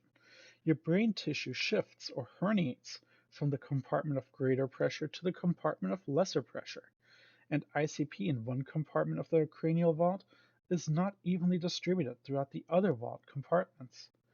With the shift in brain tissue, the herniating brain tissue blood supply is compromised, causing further ischemia and hypoxia in the herniating tissue. The volume of content within the lower pressure compartment increases, exerting pressure on the brain tissue that normally occupies that compartment and impairing its blood supply. Small hemorrhages often develop in the involved brain tissue. Obstructive hydrocephalus may occur. The herniation process markedly and rapidly increases ICP. Your mean systolic arterial pressure soon equals ICP, and cerebral blood flow ceases at this point. The types of herniation syndromes are outlined in the following box at 17.6. But pretty much it's talking about a midline shift of the brain, either left or right. And even small, like 1-2 millimeters of midline shift causes severe issues. So here you have brain herniation syndromes, your supratentorial herniation. So I'll slow down here so you can pause if you wish to read this in regards to uncal herniation and central herniation. And if you want to pause here, you can take a look at this again, all of the central herniation, the cingulate gyrus herniation, and transcalvarial herniation. And then it leads to the infratentorial herniation. So again, please hit pause if you feel like I'm going too quick and you're not able to read this as I'm reading. Cerebral edema. Cerebral edema is an increase in the fluid content of brain tissue. The result is increased extracellular or intracellular tissue volume. It occurs after brain insult from trauma, infection, toxicity, hemorrhage, tumor, ischemia, infarction, or hypoxia. The harmful effects of cerebral edema are caused by the distortion of blood vessels, the displacement of brain tissue, increase in ICP, and the eventual herniation of brain tissue from one brain compartment to another. So here again, you're looking at the brain edema, and this is a coronal section of the cerebrum that demonstrates the marked compression of the lateral ventricles.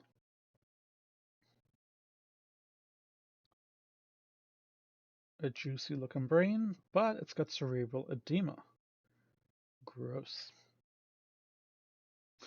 3 types of cerebral edema: your vasogenic edema, your cytotoxic metabolic edema, and your interstitial edema. Vasogenic edema is clinically the most common form. It is caused by the increased permeability of the capillaries that form the blood-brain barrier. Plasma proteins leak into the extracellular space, drawing water to them, increasing the water content of brain parenchyma, particularly the white matter. Vasogenic edema begins in the area of injury and spreads with fluid accumulating in the white matter of the ipsilateral side because the parallel myelinated fibers separate more easily. Edema promotes more edema because of ischemia from the increasing ICP. Your clinical manifestations of vasogenic edema include a focal neurologic deficit, disturbances of consciousness, and severe increase in ICP. Vasogenic edema resolves by slow diffusion. In cytotoxic or metabolic edema, toxic factors directly affect the cellular elements of the brain, parenchyma, causing failure of the active transport system, the most common cause of ischemia or hypoxia. The blood-brain barrier is not disrupted. The cells lose their potassium and gain large amounts of sodium because of failure of cell membrane ion pumps. Water follows by osmosis into the cell so that the cells swell. Cytotoxic edema occurs principally in the gray matter and may increase vasogenic edema because of the loss of endothelial tight junctions. And lastly, your interstitial edema is seen most often with non-communicating hydrocephalus. The edema is caused by transepidermal movement of the CSF from the ventricles into the extracellular spaces of the brain tissue. The brain fluid volume thus is increased predominantly around the ventricles. The hydrostatic pressure within the white matter increases, and the size of the white matter is reduced because of the rapid disappearance of myelin lipids. Your hydrocephalus. The term hydrocephalus refers to various conditions characterized by the excess of fluid within the cerebral ventricles, subarachnoid spaces, or both. Hydrocephalus occurs because of interference with CSF flow caused by increased fluid production, obstruction within the ventricular system, or defective reabsorption of the fluid. A tumor of the choroid plexus may, in rare instances, cause overproduction of CSF. Hydrocephalus may develop from infancy through adulthood. So here you see the normal versus a hydrocephalic brain and how things are pushed against a wall, as well as how it's taking up, space. So I'll slow down here so you can do a quick comparison. It's pretty easily seen if you have experience reading MRI images and CAT scan images. Um, if not, take your time, pause, take a look at it, really do a comparative look, and you'll start to notice these, in your clinical settings. Your types of hydrocephalus. Your non-communicating hydrocephalus or obstructive, internal or intraventricular hydrocephalus is caused by obstruction within the ventricular system and occurs more often in children. Impaired absorption of CSF from the subarachnoid space occurs when an obstructive process disrupts the flow of CSF through the subarachnoid space. The fluid is prevented from reaching the convex portion of the cerebrum where the arachnoid granulations are located. Communicating hydrocephalus, or non-obstructive, results from impaired reabsorption of the CSF in the absence of obstruction between the ventricles and subarachnoid space. The most common cause of communicating hydrocephalus are subarachnoid hemorrhage, developmental malformation, head injuries, neoplasm, inflammation such as your meningitis, high venous pressure in the sagittal sinus, and increased CSF secretion by the choroid plexus. And this occurs more commonly in adults. Your normal pressure hydrocephalus, a dilation of the ventricles without increased pressure, is a slowly developing form of communicating hydrocephalus that occurs mostly in the late middle age. The ventricles are enlarged and the cerebrospinal fluid pressure is minimally elevated. This form of hydrocephalus is idiopathic, occurs secondary as a complication of a head injury or subarachnoid hemorrhage, or is associated with a benign external hydrocephalus, such as an enlarged frontal subarachnoid space during infancy or from infancy. An acute hydrocephalus may develop in several hours in a person who has sustained head injury. Your acute hydrocephalus contributes significantly to that increase in ICP pressure. So what's the pathophysiology?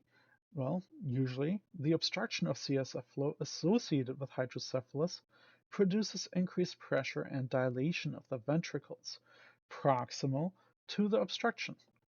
The increased pressure and dilation causes atrophy of the cerebral cortex and degeneration of white matter tracts. Selective preservation of gray matter occurs. When excess CSF fills a defect caused by atrophy, the degenerative disorder, or a surgical excision, this fluid is not under pressure, therefore atrophy and degenerative changes are not induced. This is known as a hydrocephalus ex vacuo. The clinical manifestations. Most causes and cases of hydrocephalus develop gradually and insidiously over time. Your acute hydrocephalus presents with signs of rapid development, increased ICP. The person rapidly deteriorates into a coma if not promptly treated. Your normal pressure hydrocephalus has a long-term presentation and develops slowly over time. A triad of symptoms, including a declining memory with loss of cognitive function, unsteady broad-based gait, and urinary urgency and incontinence from detrusor overactivity are common and make diagnosis difficult to differentiate from other causes of dementia. Additional clinical manifestations are apathy, inattentiveness, and indifference to self, family, and environment. Your evaluation and treatment. The diagnosis is made on the basis of clinical history, physical examination, CT scans, MRIs, a radioisotope cisternogram may be performed to diagnose normal pressure. Your hydrocephalus can be treated by surgery to resect cysts, neoplasms, or hematomas, or by a ventricular bypass into the normal intracranial channel or into an extracranial compartment using a shunting procedure. One of the three most common neurosurgical procedures, excision or coagulation of the choroid plexus, is occasionally needed when a papilloma is present. In normal pressure hydrocephalus, reduction in CSF is achieved through diuresis or placement of a ventriculoperitoneal shunt. So, alterations in neuromotor function.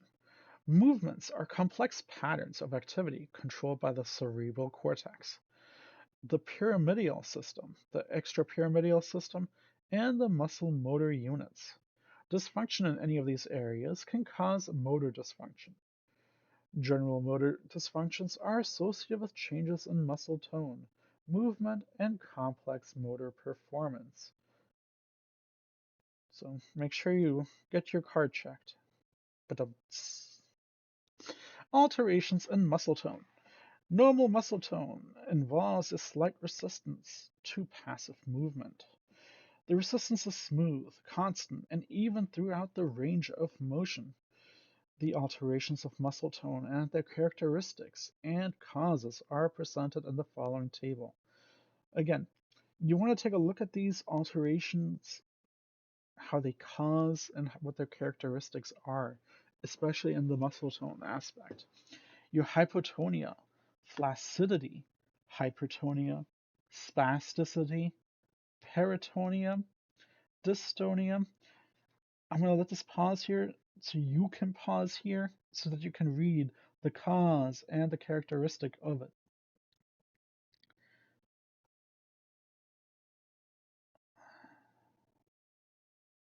I'll slow down about here. This way you can read all of the dystonia in one section. Rigidity, your plastic or lead pipe, the cogwheel, gamma, alpha, myotonia. We're going to talk about all of these specifically.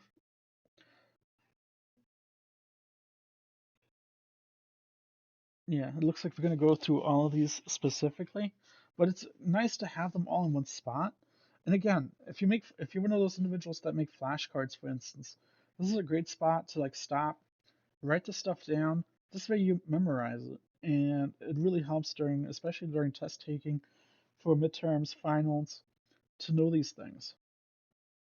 They may not specifically ask, like, oh, what does the cogwheel associated with the basal ganglion damage do? But sometimes they ask stupid, easy questions where it's simple, straight off the slide, you know, during that review section. So it's nice to have that. So hypotonia. In hypotonia, there's a decreased muscle tone. Passive movement of a muscle occurs with little or no resistance. Hypotonia is a symptom of cerebellar and pyramidal tract damage, a rare occurrence. It is thought to be caused by decreased muscle spindle activity, secondary to decreased excitability of neurons. Hypotonia contributes to the ataxia and intention tremor, and cerebellar damage and manifests with minimal weakness and normal or slight exaggerated reflexes. A pure pyramidal tract injury produces hypotonia and weakness. Hypotonia, often described as flaccidity, occurs when nerve impulses necessary for muscle tone are lost, such as in spinal cord injury or cerebrovascular accidents. Individuals with hypotonia report that they tire easily or are weak. They may have difficulty rising from a sitting position, sitting down without using arm support, or walking up and down stairs, as well as an inability to stand on their toes. Because of their weakness, accident proneness during locomotion and self-care activities is common. The joints become hyperflexible, so people with hypotonia may be able to assume positions that require extreme joint mobility. The joints may appear loose. The muscle mass atrophies because of decreased input entering the motor unit. Muscle cells gradually are replaced by connective tissue and fat. The muscles are flabby on palpation and are flat in appearance. Fasciculation may be present in some of these cases. So that leads us to the complete opposite end of hypotonia to hypertonia. In hypertonia, that increased muscle tone, passive movement of the muscle occurs with resistance to stretch and is caused by upper motor neuron damage. The four types of hypertonia are spasticity, peritonia, or Gegenhalten, dystonia, and rigidity.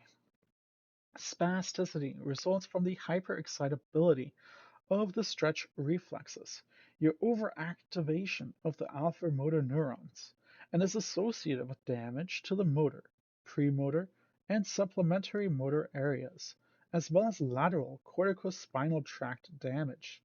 Spasticity is accompanied by increased deep tendon reflexes, the hyperreflexia, and a spread of reflexes, the clonus. So, your peritonia, Gegenhalten, is resistance to passive movement that increases with velocity of movement. Dystonia is increased involuntary muscle contraction, manifested as sustained involuntary twisting movements. It is caused by slow muscle contraction and may be caused by failure in appropriate reciprocal inhibition of the muscles. Injury to the putamen and its outflow tracts also is associated with hemidystonia.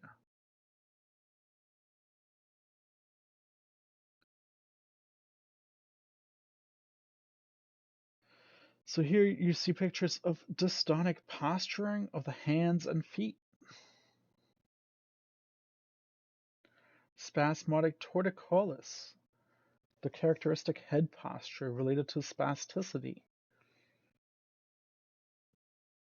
rigidity produced by a tonic reflex activity mediated by gamma motor neurons, may be continuous or intermittent. The involved muscles are firm and tense. The increase in muscle movement is even and uniform throughout the range of passive movement. Four types of rigidity are described. There's the plastic or lead piping, the cogwheel, gamma, and alpha. Again, from that table we saw in the very beginning.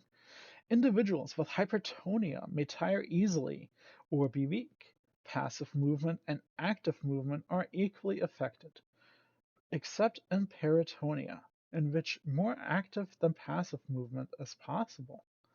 As a result of hypertonia and weakness, accident proneness during locomotion and self-care activities is common. The muscles may atrophy because of decreased use. However, hypertrophy occasionally occurs from overstimulation of muscle fibers. Overstimulation occurs when the motor unit reflex arcs remain intact and functioning, but is not inhibited by higher centers. The loss of inhibition and the constant state of excitation cause continual muscle contraction, resulting in enlargement of the muscle mass. The muscles are firm on palpitation. So here you have the pseudohypertrophy of the calf muscles. Alterations in muscle movement. Movement of movement requires a change in contractile states of muscles. Abnormal movement may occur when a variety of CNS dysfunctions alter muscular innervations. Your dopamine, a neurotransmitter, has a role in several movement disorders. Some movement disorders result from too little dopaminergic activity, whereas others result from too much dopaminergic activity. Still, others are not related primarily to dopamine function. Movement disorders are not associated necessarily with mass, strength, or tone, but are neurologic dysfunctions with either an excess of movement or a lack of voluntary movement. Muscle strength is quantitatively evaluated on a scale of 0 to +4 or 0 to 5, in which 4 plus or 5 is normal, and 0 indicates an inability to move against gravity. So here we have the United Kingdom Medical Research Council classification of muscle power. Again, 0 is total paralysis. You have your flicker or contraction, movement with gravity eliminated, movement against gravity but not persistent, movement against resistance but incomplete, and then normal power. Hyperkinesia. Hyperkinesia is excessive, purposeless movement. Within this category are a number of specific dysfunctions, including tremors. Also included under the general category of hyperkinesias are dyskinesias and abnormal involuntary movements. Your Huntington disease symptoms are hallmarks of hyperkinesia. So here on this table, we're taking a look at hyperkinesia syndromes. Chorea, athetosis, ballism, hyperactivity. Again, pause here so you can read the characteristic and its general causes. Oop, sorry. So pause here, and then I'll keep going down a little bit.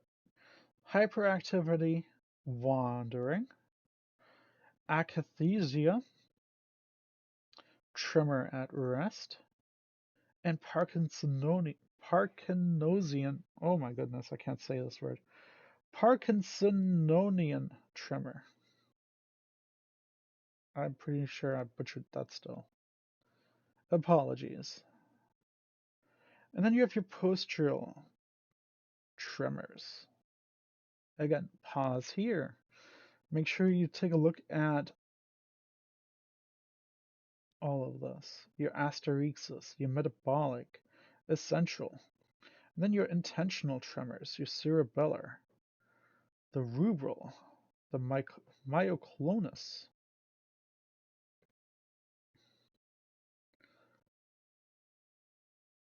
So, paroxysmal dyskinesia are abnormal, involuntary movements that occur as spasms.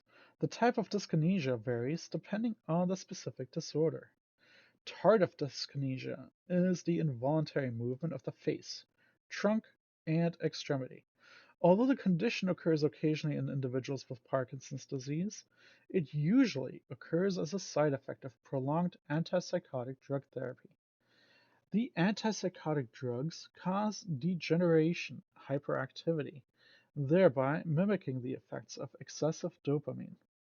The most common symptom of tardive dyskinesia is rapid, repetitive, stereotypic movements such as continual chewing with intermittent protrusions of the tongue, lip smacking, and facial grimacing. The symptoms also are called extrapyramidal symptoms because the extrapyramidal system controls involuntary reflexes and coordination of movement and posture. Other movement disorders in the category are complex repetitive movements, including automatism, stereotypy, complex tics, such as Tourette's syndrome, compulsions, perturbations, and mannerisms, excessive reactions to certain stimuli, and paroxysmal excessive activity, including cataplexy and excessive startle reaction. So here we're talking about the Tourette system, or syndrome rather. Go ahead and pause here if you wish to read more about Tourette's. Hypokinesia is decreased amplitude of movement. Bradykinesia is decreased speed of movement. And akinesia is the absence of voluntary movement. These are all terms that represent a deficit of voluntary movement. Parkinson's disease symptoms are all hallmarks of a lack of voluntary movement. Your Huntington disease. Huntington disease, also known as chorea, is a relatively rare hereditary degenerative hyperkinetic movement disorder, diffusely involving the basal ganglia and cerebral cortex. The onset of Huntington disease is usually between 25 and 45 years of age, when the trait may already have been passed down to the person's children. The disorder has a prevalence rate of approximately 5 to 10 per 100,000, occurs in all races, and rates vary in different regions across the world. So the pathophysiology of Huntington disease, or HD, is inherited from one or both parents who have the autosomal dominant trait with high penetrance. The genetic defect of Huntington disease is on the short arm of chromosome 4. There is an abnormally long polyglutamine tract in Huntington protein with abnormal folding that is toxic to neurons caused by a cytosine adenine guanine trinucleotide repeat expansion. Age of symptoms onset is related to the length of the repeat sequence and mechanisms of toxicity. Repeat length greater than 60 causes the juvenile form of the disease. Fathers, but not mothers, with high normal alleles do not develop HD, but are at risk of transmitting potentially penetrant HD alleles to their offspring who can develop HD. The principal pathologic feature of HD is severe degeneration of striatum. The degeneration of the basal ganglia leaves enlarged lateral ventricles, and there is widespread degeneration in late stages of the disease. Expression of the Huntington gene produces tangles of protein that collect in brain cells and chains of glutamine on the abnormal molecules that adhere to each other. The mechanism of neuronal death is unknown. The excitotoxic theory of striatal and cortical degeneration proposes that the mutated Huntington protein produces excitotoxic pathways mediated by glutamate function that also induce concomitant dysregulation of dopaminergic function. Lysosomal autophagy is disrupted, resulting in accumulation of misfolded proteins. The Huntington protein also alters cellular organelles, including mitochondrial function, axon transport, and synapses. Apoptotic pathways may be activated and cause neuronal death. Neurotrophic factors also may be depleted, contributing to loss of neurons. So here again, we're looking at the brain of Huntington disease. On the right is the normal brain, with a normal caudate. On the left is a brain from an individual with Huntington disease. So you can do a bit of a comparison. Clinical manifestations. Symptoms of Huntington disease progress slowly and include involuntary fragment movement such as chorea, athetosis, and ballism. Chorea, the most common type of abnormal movement, begins in the face and arms, eventually affecting the entire body. There is emotional lability and progressive dysfunction of intellectual and thought process, such as dementia, that may precede motor symptoms. Cognitive deficits include loss of working memory and reduced capacity to plan, organize, and sequence.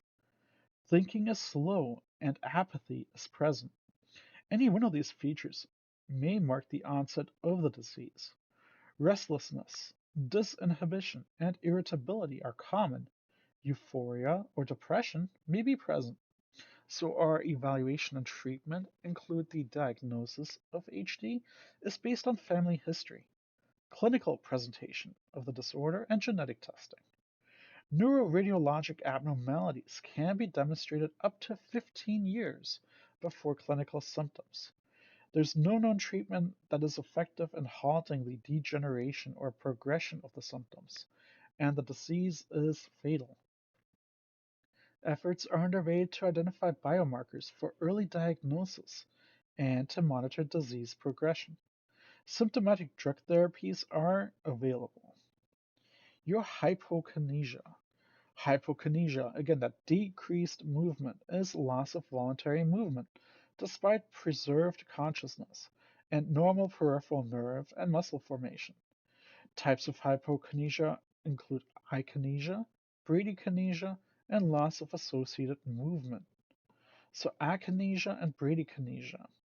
Akinesia is a decrease in voluntary and associated movements. It is related to a dysfunction of the extrapyramidal system and caused by either a deficiency of dopamine or a defect of the postsynaptic dopamine receptors, which occurs in Parkinsonism. Bradykinesia is slowness of voluntary movement. All voluntary movements become slow, labored, and deliberate, with difficulty in 1. Initiating movement, 2. Continuing movement smoothly, and 3. Performing synchronous and consecutive tasks. Both akinesia and bradykinesia involve a delay in the time it takes to start to perform a movement. So loss of associated movement. In hypokinesia, the normal, habitually associated movements that provide skill, grace, and balance to voluntary movement is lost. Decreased associated movements accompanying emotional expression cause an expressionless face, a statue-like posture, absence of speech inflection, and absence of spontaneous gesture. Decreased associated movements accompanying locomotion caused reduction in arm and shoulder movement, hip swimming, and rotary motion of cervical spine. Parkinson's disease, or PD, is a complex motor disorder accompanied by systematic non-motor and neurologic symptoms. Etiology classification of Parkinsonism includes primary and secondary. The onset of primary PD begins after 40 years of age, with the incidence increasing after 60 years. Approximately 60,000 new cases are diagnosed in the US each year, and an estimated 10 million people worldwide are living with PD. Men are 150% more likely to have PD than women. The familial form represents about 10% of PD. However, the majority of cases are sporadic or idiopathic. Secondary PD is PD caused by a neurodegenerative disease and acquired disorder. Drug-induced PD is the most common secondary form and is usually reversible. So here is your box for primary versus secondary. Again, pause if you want to read this. and secondary. Again, hit pause. I'll try to stop at like all the spots so you can read all of it.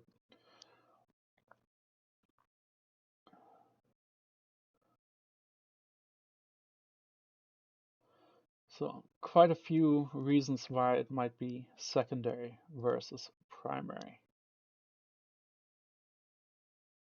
So the pathology, or pathophysiology rather, the pathogenesis of primary PD is unknown. Plot twist. Severe gene mutations have been identified, the most significant of which are in the following table. The hallmark of pathologic features of PD are loss of dopaminergic pigmented neurons in the substantia nigra, pars compacta, with dopaminergic deficiency in the putamen portion of the striatum. Dopamine loss in other brain areas include the brainstem, thalamus, and cortex. Also occurs. The primary pathology is degeneration of the basal ganglia with formation of Lewy bodies in the substantia nigra and dorsal striatum. The loss of dopaminergic pigmented neurons in the substantia nigra, pars compacta, with dopaminergic deficiency in the putamen portion of the striatum. Dopamine loss occurs in the brain areas including the brainstem, thalamus, and cortex. Degeneration of the locus coeruleus, or LC, which contains noradrenergic neurons, also occurs in PD. Norepinephrine is thought to be the neuroprotective, and loss of LC neurons may be associated with the worsening of the disease, progression, and the behavioral symptoms of PD. Molecular events thought to be associated with the neurodegeneration of PD include mitochondrial dysfunction, oxidative stress, abnormal folding, and the accumulation of alpha-synuclein abnormal phosphorylation and dysfunction of the ubiquitin proteasome system. The resulting depletion of dopamine, an inhibitory neurotransmitter, and relative excess of cholinergic activity in the feedback circuit are manifested by hypertonia and akinesia, producing a syndrome of abnormal movements called Parkinsonism.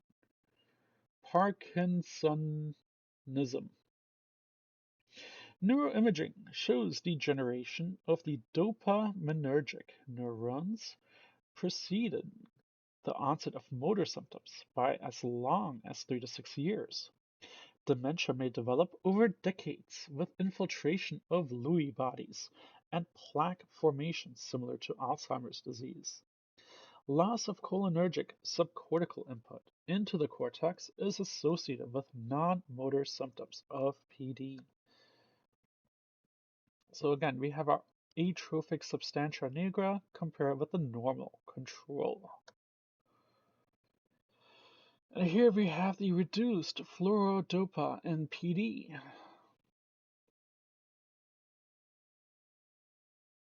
Again, pause here to read the pathophysiology of Parkinson's.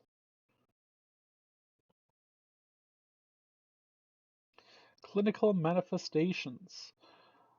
The classic manifestations of Parkinson's disease are resting tremor, rigidity, bradykinesia, akinesia, postural disturbance, dysarthria, and dysphagia.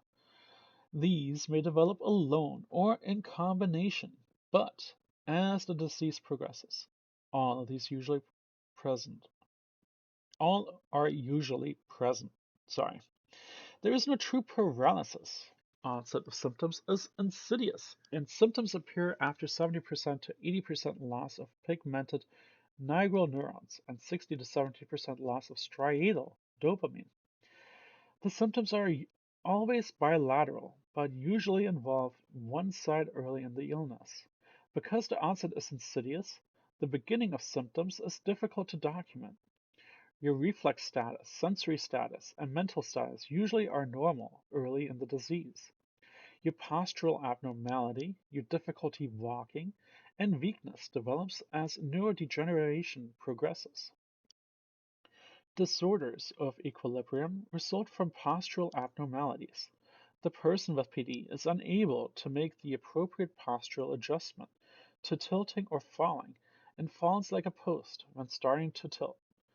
The short, accelerating steps of the person with PD are an attempt to maintain an upright position while walking. Individuals also are unable to right themselves when changing from a reclining or crouching position to a standing position. Their speech may be slurred. So, here we have the stooped posture of Parkinson's. Your non-motor symptoms are common. Sleep disorders and excessive daytime sleepiness are commonly experienced. Sensory disturbances, urinary urgency, difficulty concentrating, depression, apathy, and hallucinations are some of the non-motor symptoms of Parkinson's disease. Loss of smell can be an early non-motor symptom. Autonomic neuroendocrine changes also contribute to non-motor symptoms and include inappropriate diaphoresis, orthostatic hypotension, drooling, gastric retention, constipation, and urinary retention. Progressive dementia is more common in a person older than 70 years with alterations in executive function and memory and visuospatial deficits. The Lewy bodies are distributed diffusely in many neurons, causing a Lewy body dementia. Mental status may be further compromised by the side effects of medications taken to control the symptoms. So, are we helping or hurting? Evaluation and treatment. There is no diagnostic marker for PD. The diagnosis of PD is based on the history and clinical features of the disease. Causes of secondary Parkinson's is first excluded. Specific gene panels and imaging studies are evolving for early diagnosis. Early non-motor symptoms of PD can precede motor symptoms, and their identification may assist early diagnosis and guide disease-modifying strategies.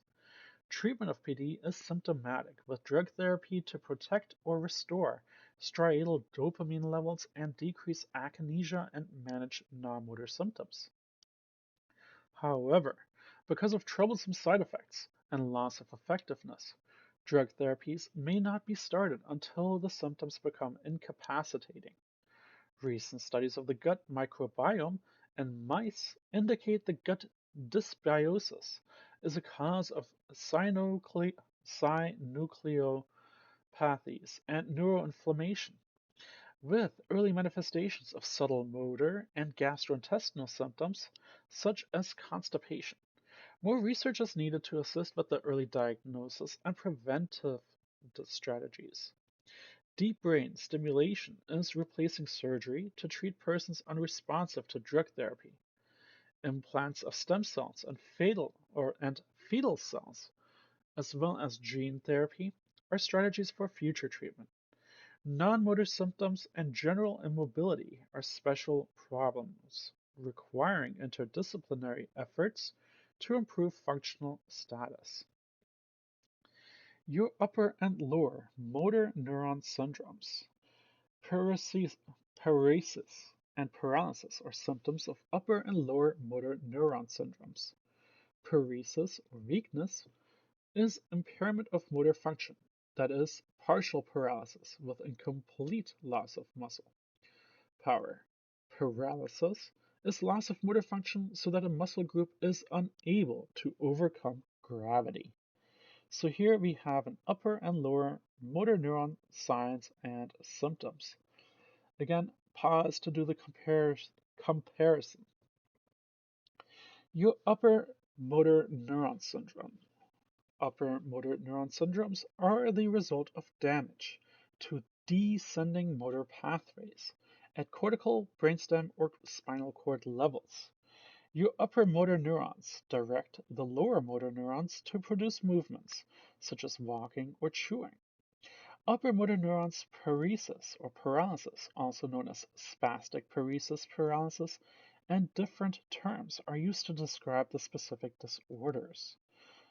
So, looking at box 17.8, your upper motor neuron paralysis, your hemiparesis, hemiplegia, diplegia, paraparesis or paraplegia, quadriparesis or quadriplegia. Upper motor neuron paralysis is associated with a pyramidal motor syndrome. The pyramidal motor syndrome involves a series of motor dysfunctions resulting from interruption of the pyramidal system. The injury may be in the cerebral cortex, the subcortical white matter, the internal capsule, the brainstem, or the spinal cord. The clinical manifestations reflect overactivity and include excessive movements, such as clonus and spasms, occurring regularly as a result of loss of higher motor control. The clinical manifestations can vary depending on the location of the lesion, suddenness of onset, and the age of the individual. So here we have your upper motor neurons on the right and the lower motor neurons on the left. Again, pause here, take a look so you can see truly what we're talking about. Doesn't hurt to review these. Anatomy and physiology is our friend.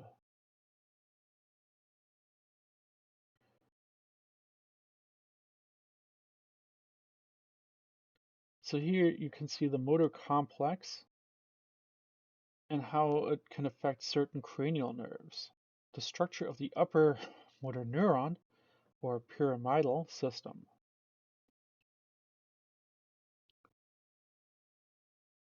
Again, pause if you need to read specific cranial nerves or where they function at in terms of the spinal cord, the pons, cerebral, peduncle, internal capsule, and just follow the lines.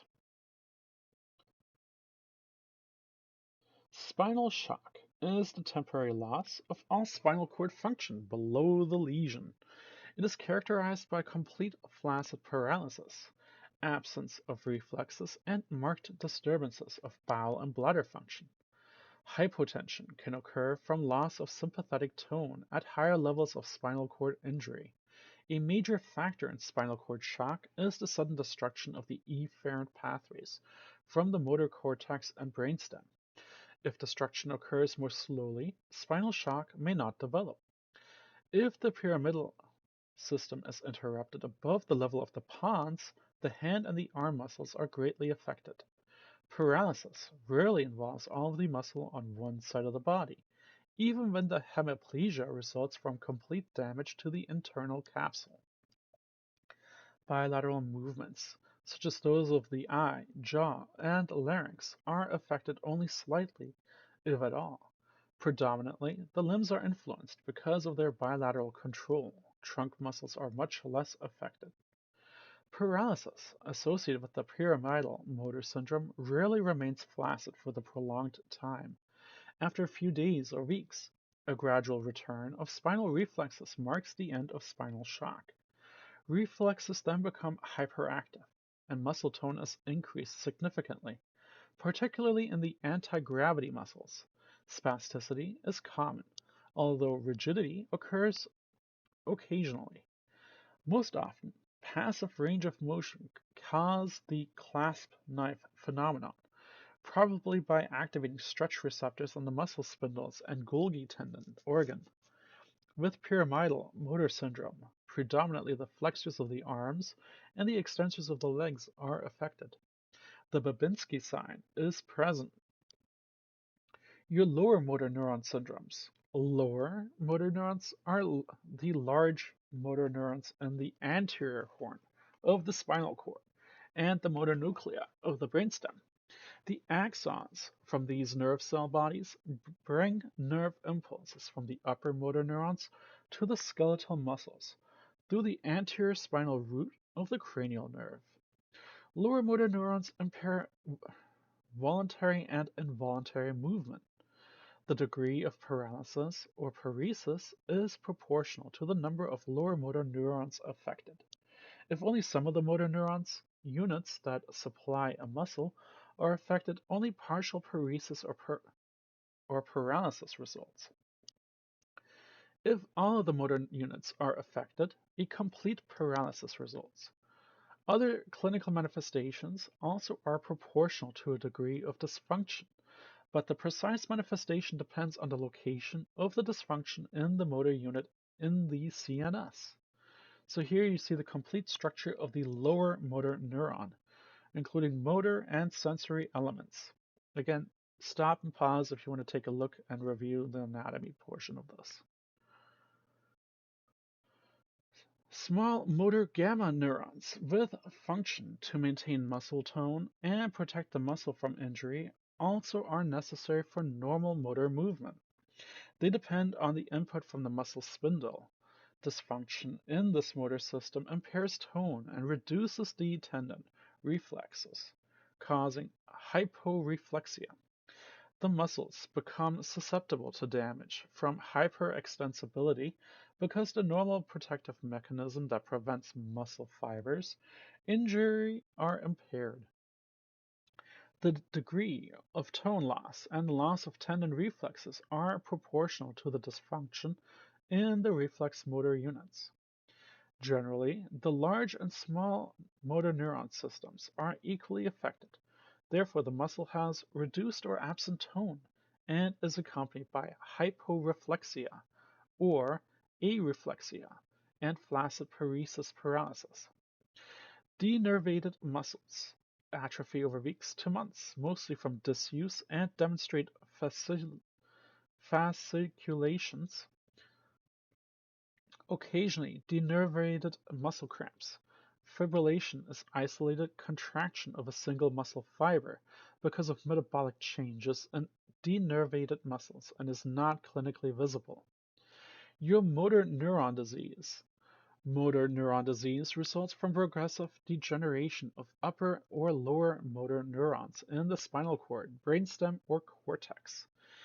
Amyotrophic lateral sclerosis and paralytic poliomyelitis are examples of these diseases.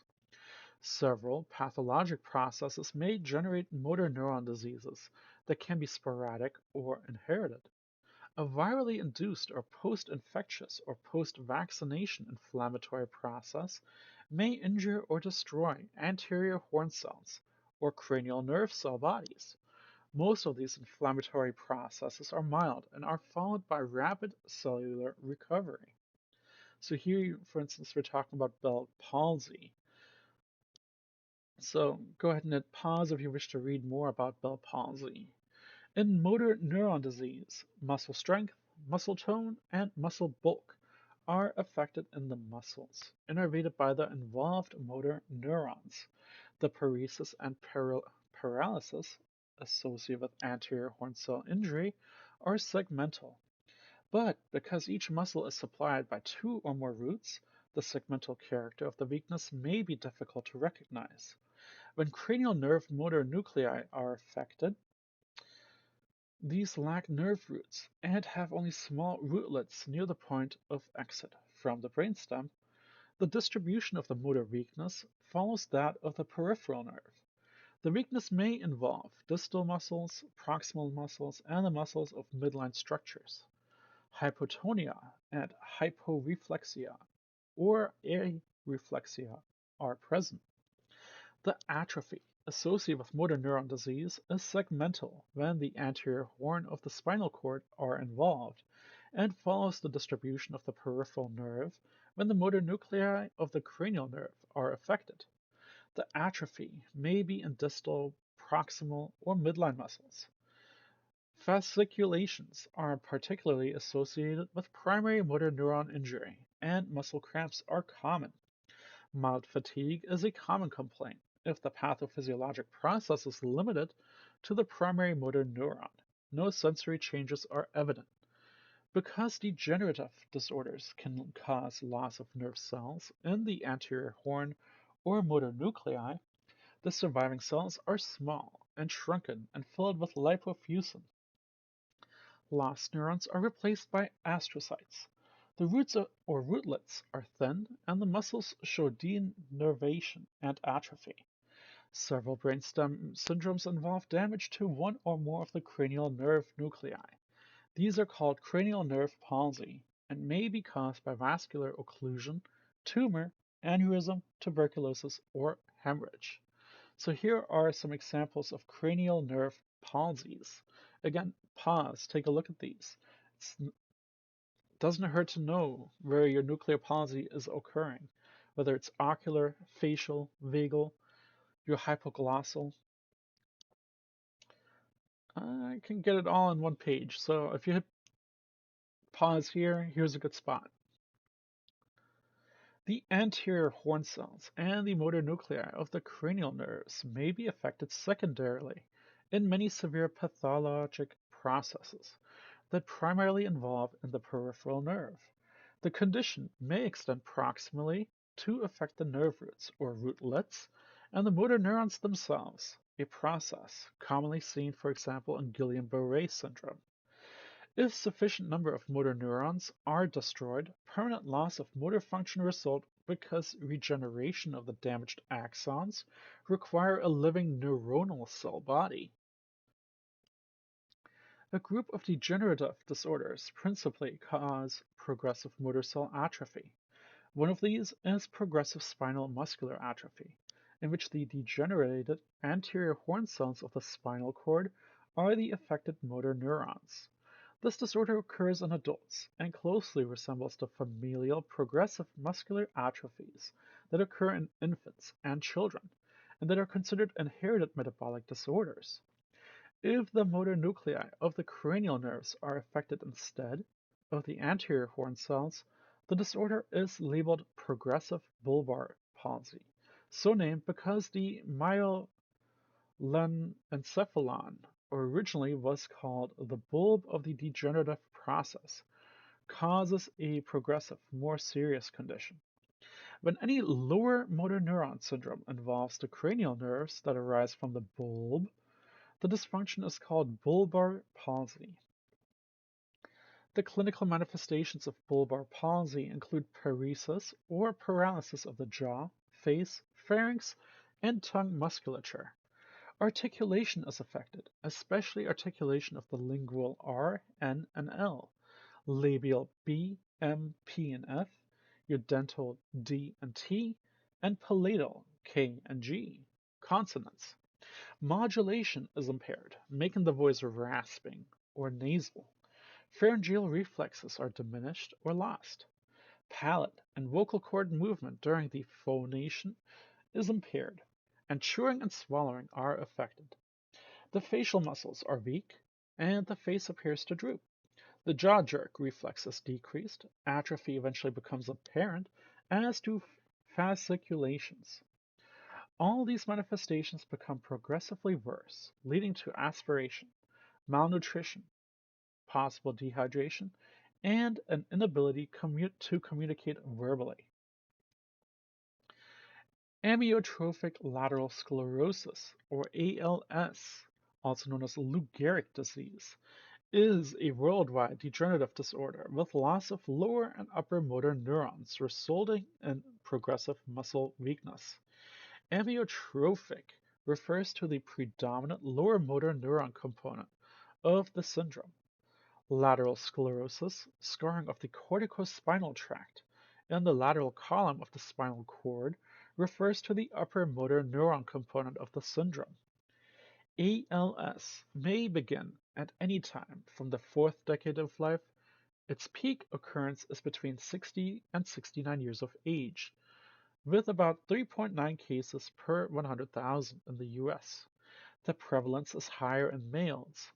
Most cases of ALS is sporadic. A subset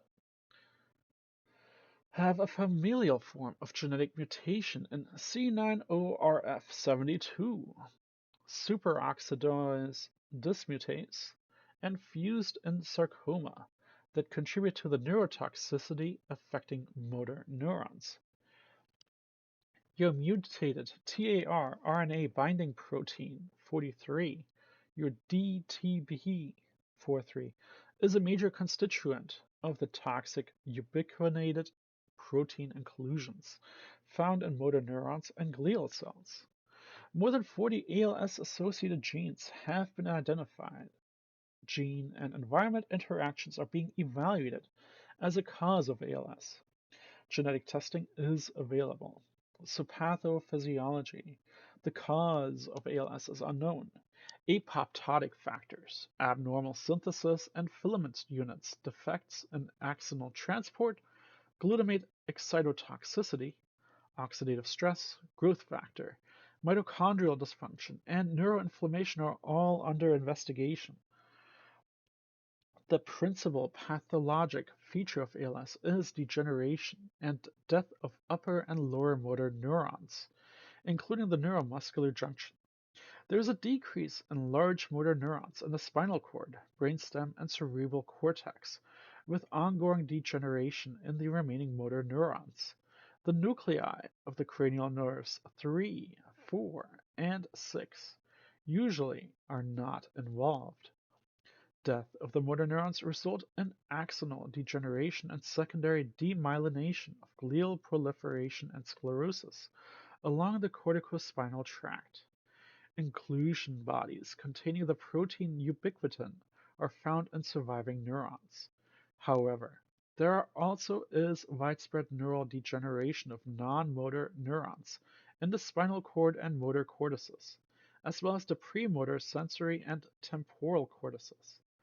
Altered astrocytes and microglial function are suspected to exist.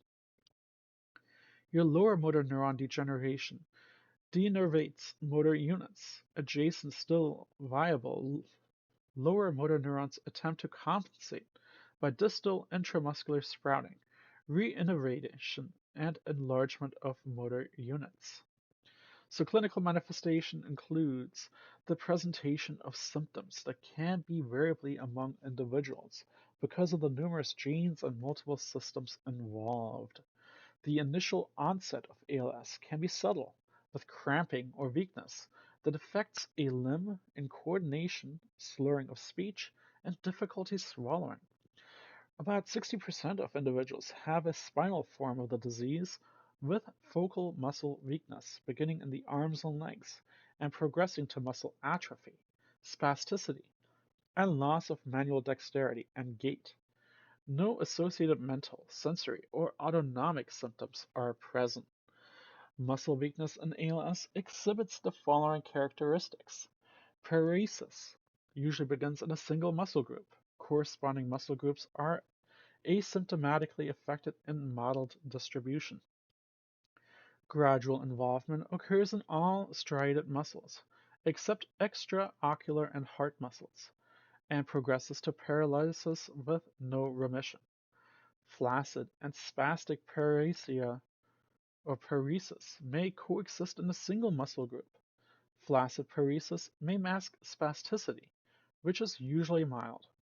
Urethral and anal sphincter weakness is uncommon. The lower motor neuron syndrome of flaccid paresis consists of weakness of individual muscles, progressing to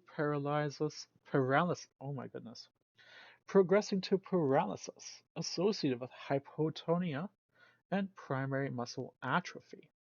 Hypotonia is manifested by 1. Decreased resistance to passive movement, 2. Hypoactive or absent deep tendon reflexes, 3. Absent abdominal and cremasteric reflexes, 4. Absent Babinski sign. Primary atrophy is manifested by severe irreversible muscular wasting, fasciculation and fibrillation, metabolically related changes in the skin and appendages, and specific electromyographic findings. Metabolic changes include thinning of the skin, thickening of the nails, loss of body hair, and decreased perspiration. The upper motor neuron syndrome of spastic paresis consists of weakness of movement patterns, progressing to paralysis associated with spasticity, and in some cases atrophy secondary to disuse. Spasticity is manifested by clasp knife phenomenon, evident with passive movement. Hyperactive deep tendon reflexes and clonus with severe spasticity.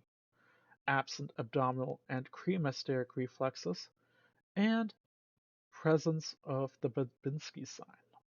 The coexistence of frontal dementia and ALS has been demonstrated and may be related to common gene mutations.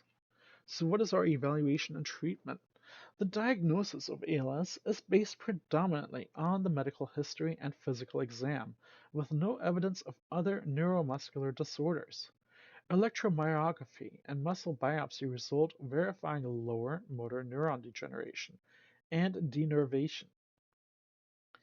Imaging studies and cerebrospinal fluid biomarkers can assist in making the diagnosis. Riluzole, an anti-glutamate, is the only drug approved by the Food and Drug Administration for treatment of ALS and prolongs life for months.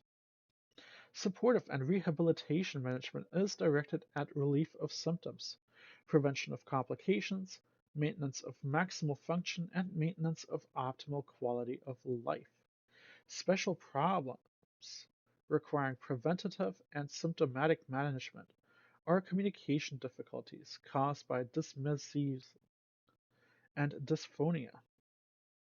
Salivation problems with either thick saliva or excessively thin saliva, and dyspnea caused by diaphragmatic and intercostal weakness.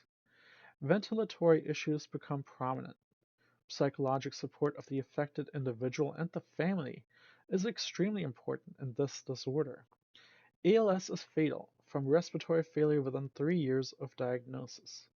A small percentage of individuals live 5 to 10 years or longer. So alterations in complex motor performance. The alterations in complex motor performance include disorders of posture, disorders of gait, and disorders of expression. So let's start with disorders of posture, your stance. An inequality of tone in muscle groups because of loss of normal postural reflexes results in posturing of limbs. Many reflex systems govern tone and posture, but the most important factor in posture controls the stretch reflex, in which extensor muscles stretching causes increased extensor tone and inhibited flexor tone. 4 types of disorders of posture are described: dystonic posture, decerebrate posture, basal ganglion posture, and senile posture. Equilibrium and balance are disrupted when postural disorders are present. Dystonia is the maintenance of an abnormal posture through muscular contraction. When muscular contractions are sustained for several seconds, they are called dystonic movements. When contractions last for longer periods, they are called dystonic postures, such as torticollis. Dystonic postures may last for weeks, causing permanent fixed contractures. Dystonia has been associated with basal ganglia abnormality, but the exact pathophysiologic mechanism are unknown. One dystonic posture discussed earlier in this chapter is decorticate posture, which may be unilateral or bilateral in occurrence. So here's the box regarding botulinum toxin therapeutic effectiveness in dystonia. Decorticate posture is characterized by upper extremities that are flexed at the elbows and held close to the body, and by lower extremities that are extremely rotated and extended. Decorticate posture response is believed to occur when the brainstem is not inhibited by the motor function of the cerebral cortex. Upper motor neuron posture is more commonly described as the arm flexed at the elbow with a wrist drop, the leg inadequately bent at the knee, the hip excessively circumducted, and the presence of foot drop. Decerebrate posture refers to increased tone in extensor muscles and trunk muscles, with active tonic neck reflexes. When the head is in the neutral position, All four limbs are rigidly extended. The decerebrate posture is caused by severe injury to the brain and brain stem, resulting in overstimulation of the postural writing and vestibular reflexes. Basal ganglion posture refers to the stooped, hyperflexed posture with a narrow base, short-stepped gait. This posture abnormality results from the loss of normal postural reflexes and not from defects in proprioceptive, labyrinthian, or visual function. Dysfunctional equilibrium results when the individual loses stability and cannot make the appropriate postural adjustment to tilting or loss of balance, falling instead. Dysfunctional writing is the inability to right oneself when changing from a lying or crouching to a standing position, or when rolling from the spine to the lateral or prone position. Dysfunctional postural fixation is the involuntary flexion of the head and neck, causing the person difficulty in maintaining an upright trunk position while standing or walking. Basal ganglion dysfunction with loss of dopaminergic or cholinergic neurons accounts for posture. Your disorders of gait. Four predominant types of gait associated with neurologic disorders are upper motor neuron dysfunction gait, cerebellar gait, basal ganglion gait, and frontal lobe ataxic gait. As with posture, equilibrium and balance are affected with gait disturbances. Several upper motor neuron gait exists. With mild forms, the individual may have foot drop with fatigue and hip and leg pain. A spastic gait, which is associated with unilateral injury, is manifested by a shuffling gait with the leg extended and held stiff, causing a scraping over the floor surface. The leg swings improperly around the body rather than being appropriately lifted and placed. The foot may drag on the ground, and the person tends to fall to the affected side. A scissors gait is associated with bilateral injury to the spasticity. The legs are adducted, causing them to touch each other. As the person walks, the legs are still swung around the body, but then cross in front of each other because of the adduction. Injury to the pyramidal system accounts for these gaits. A cerebellar gait is a right based with the feet apart and often turned outward or inward for greater stability. The pelvis is held stiff, and the individual staggers when walking. Cerebellar dysfunction with loss of coordination accounts for this particularly gait. A basal ganglion gait is a wide-based gait in which the person walks with small steps and decreased arm swing. The head and body are flexed, and the arms are semi-flexed and abducted, whereas the legs are flexed and rigid in a more advanced state. Basal ganglion dysfunction accounts for this gait and is associated with PD. A frontal lobe ataxic gait also is wide-based, with increased body sway and falls, loss of control of truncal motion, gait ignition failure, start hesitation, shuffling, and freezing. The gait is associated with frontal lobe damage or degeneration. The pattern may change as the frontal disease progresses. The slowness of walking, lack of heel, shin, or upper limb ataxia, dysarthria, or nystagmus distinguishes the wide stance from cerebellar gait ataxia. Gait disorders are often accompanied by balance, coordination, and sensory dysfunction that further alter mobility and increase risk for falls.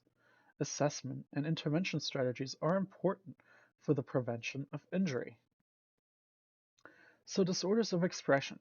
Disorders of expression involve the motor aspects of communication and include hypermimesis, hypomimesis, and dyspraxias and apraxias.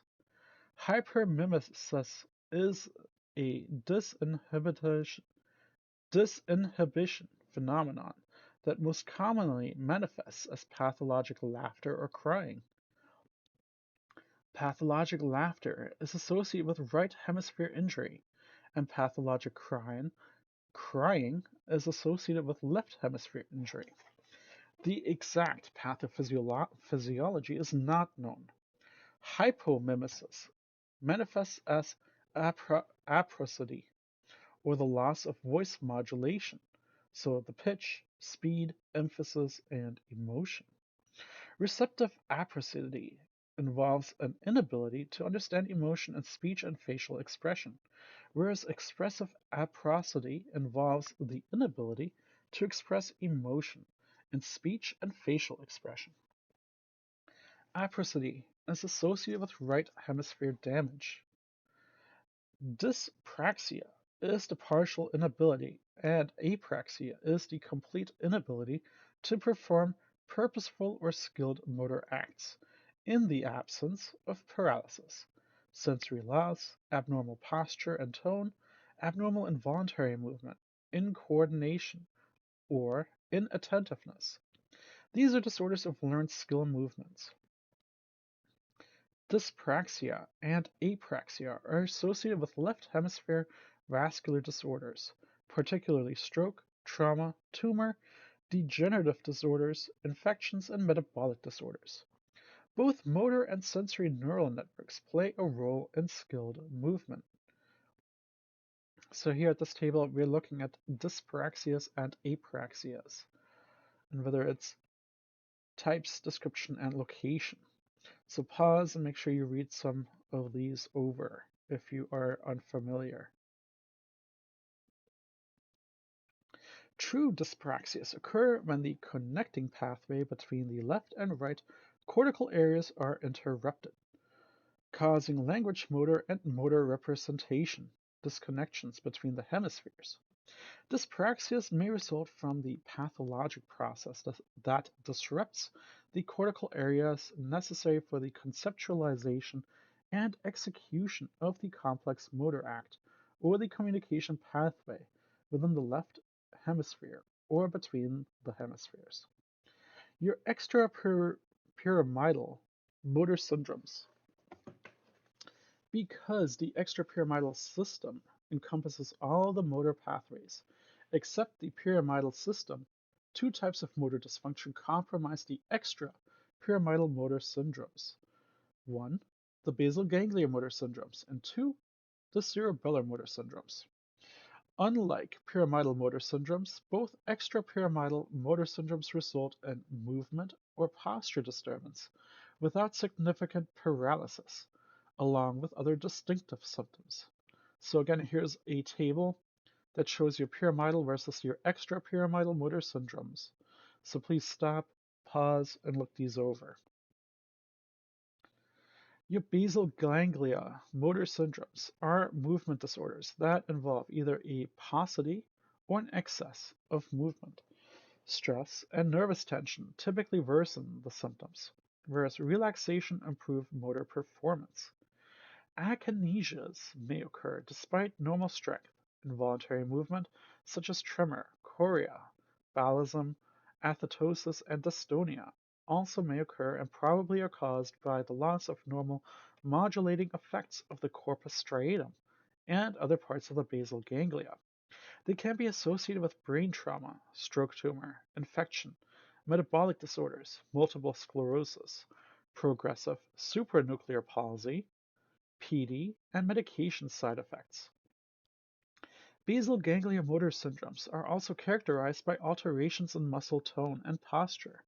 Rigidity, together with the cogwheel phenomenon, is present in all muscle groups, but most prominent in those that maintain flexed position. Postural abnormalities result from the loss of normal postural reflexes. Dysfunction equilibrium results from the loss of postural stability. Your cerebellar motor syndromes involve the cerebellum and may result in 1. Acute loss of muscle tone, 2. Difficulty with coordination of voluntary movement, so ataxia, 3. Minor degrees of muscle weakness tendency towards fatigue and impairment of associated movement, and 4. Disorders of equilibrium, posture, and gait. They are associated with hereditary ataxias and stroke, brain trauma, multiple sclerosis, or tumors, or with systemic disorders, or they are idiopathic. Cerebellar effects can be ipsilateral, so damage to the right cerebellum generally causes symptoms of the right side of the body. Predominant symptoms depend on the areas of extent of damage within the cerebellum. The four cerebellar syndromes are the rostral vermis, caudal vermis, cerebellar hemisphere, and the pancerebellum. So here we have our cerebellar motor syndromes. Diagnosis of cerebellar motor syndrome is based on the symptoms, but these may vary because of individuals' attempt at compensation. Further, the nervous system often can operate well despite destruction of parts of the cerebellum, although the mechanism responsible for this retained function are not fully understood. And that has completed chapter 17. So, I will see you with the next chapter at chapter 18, Disorders of the Central and Peripheral Nervous System and Neuromuscular Junction. I hope you stay well. See you soon. Bye.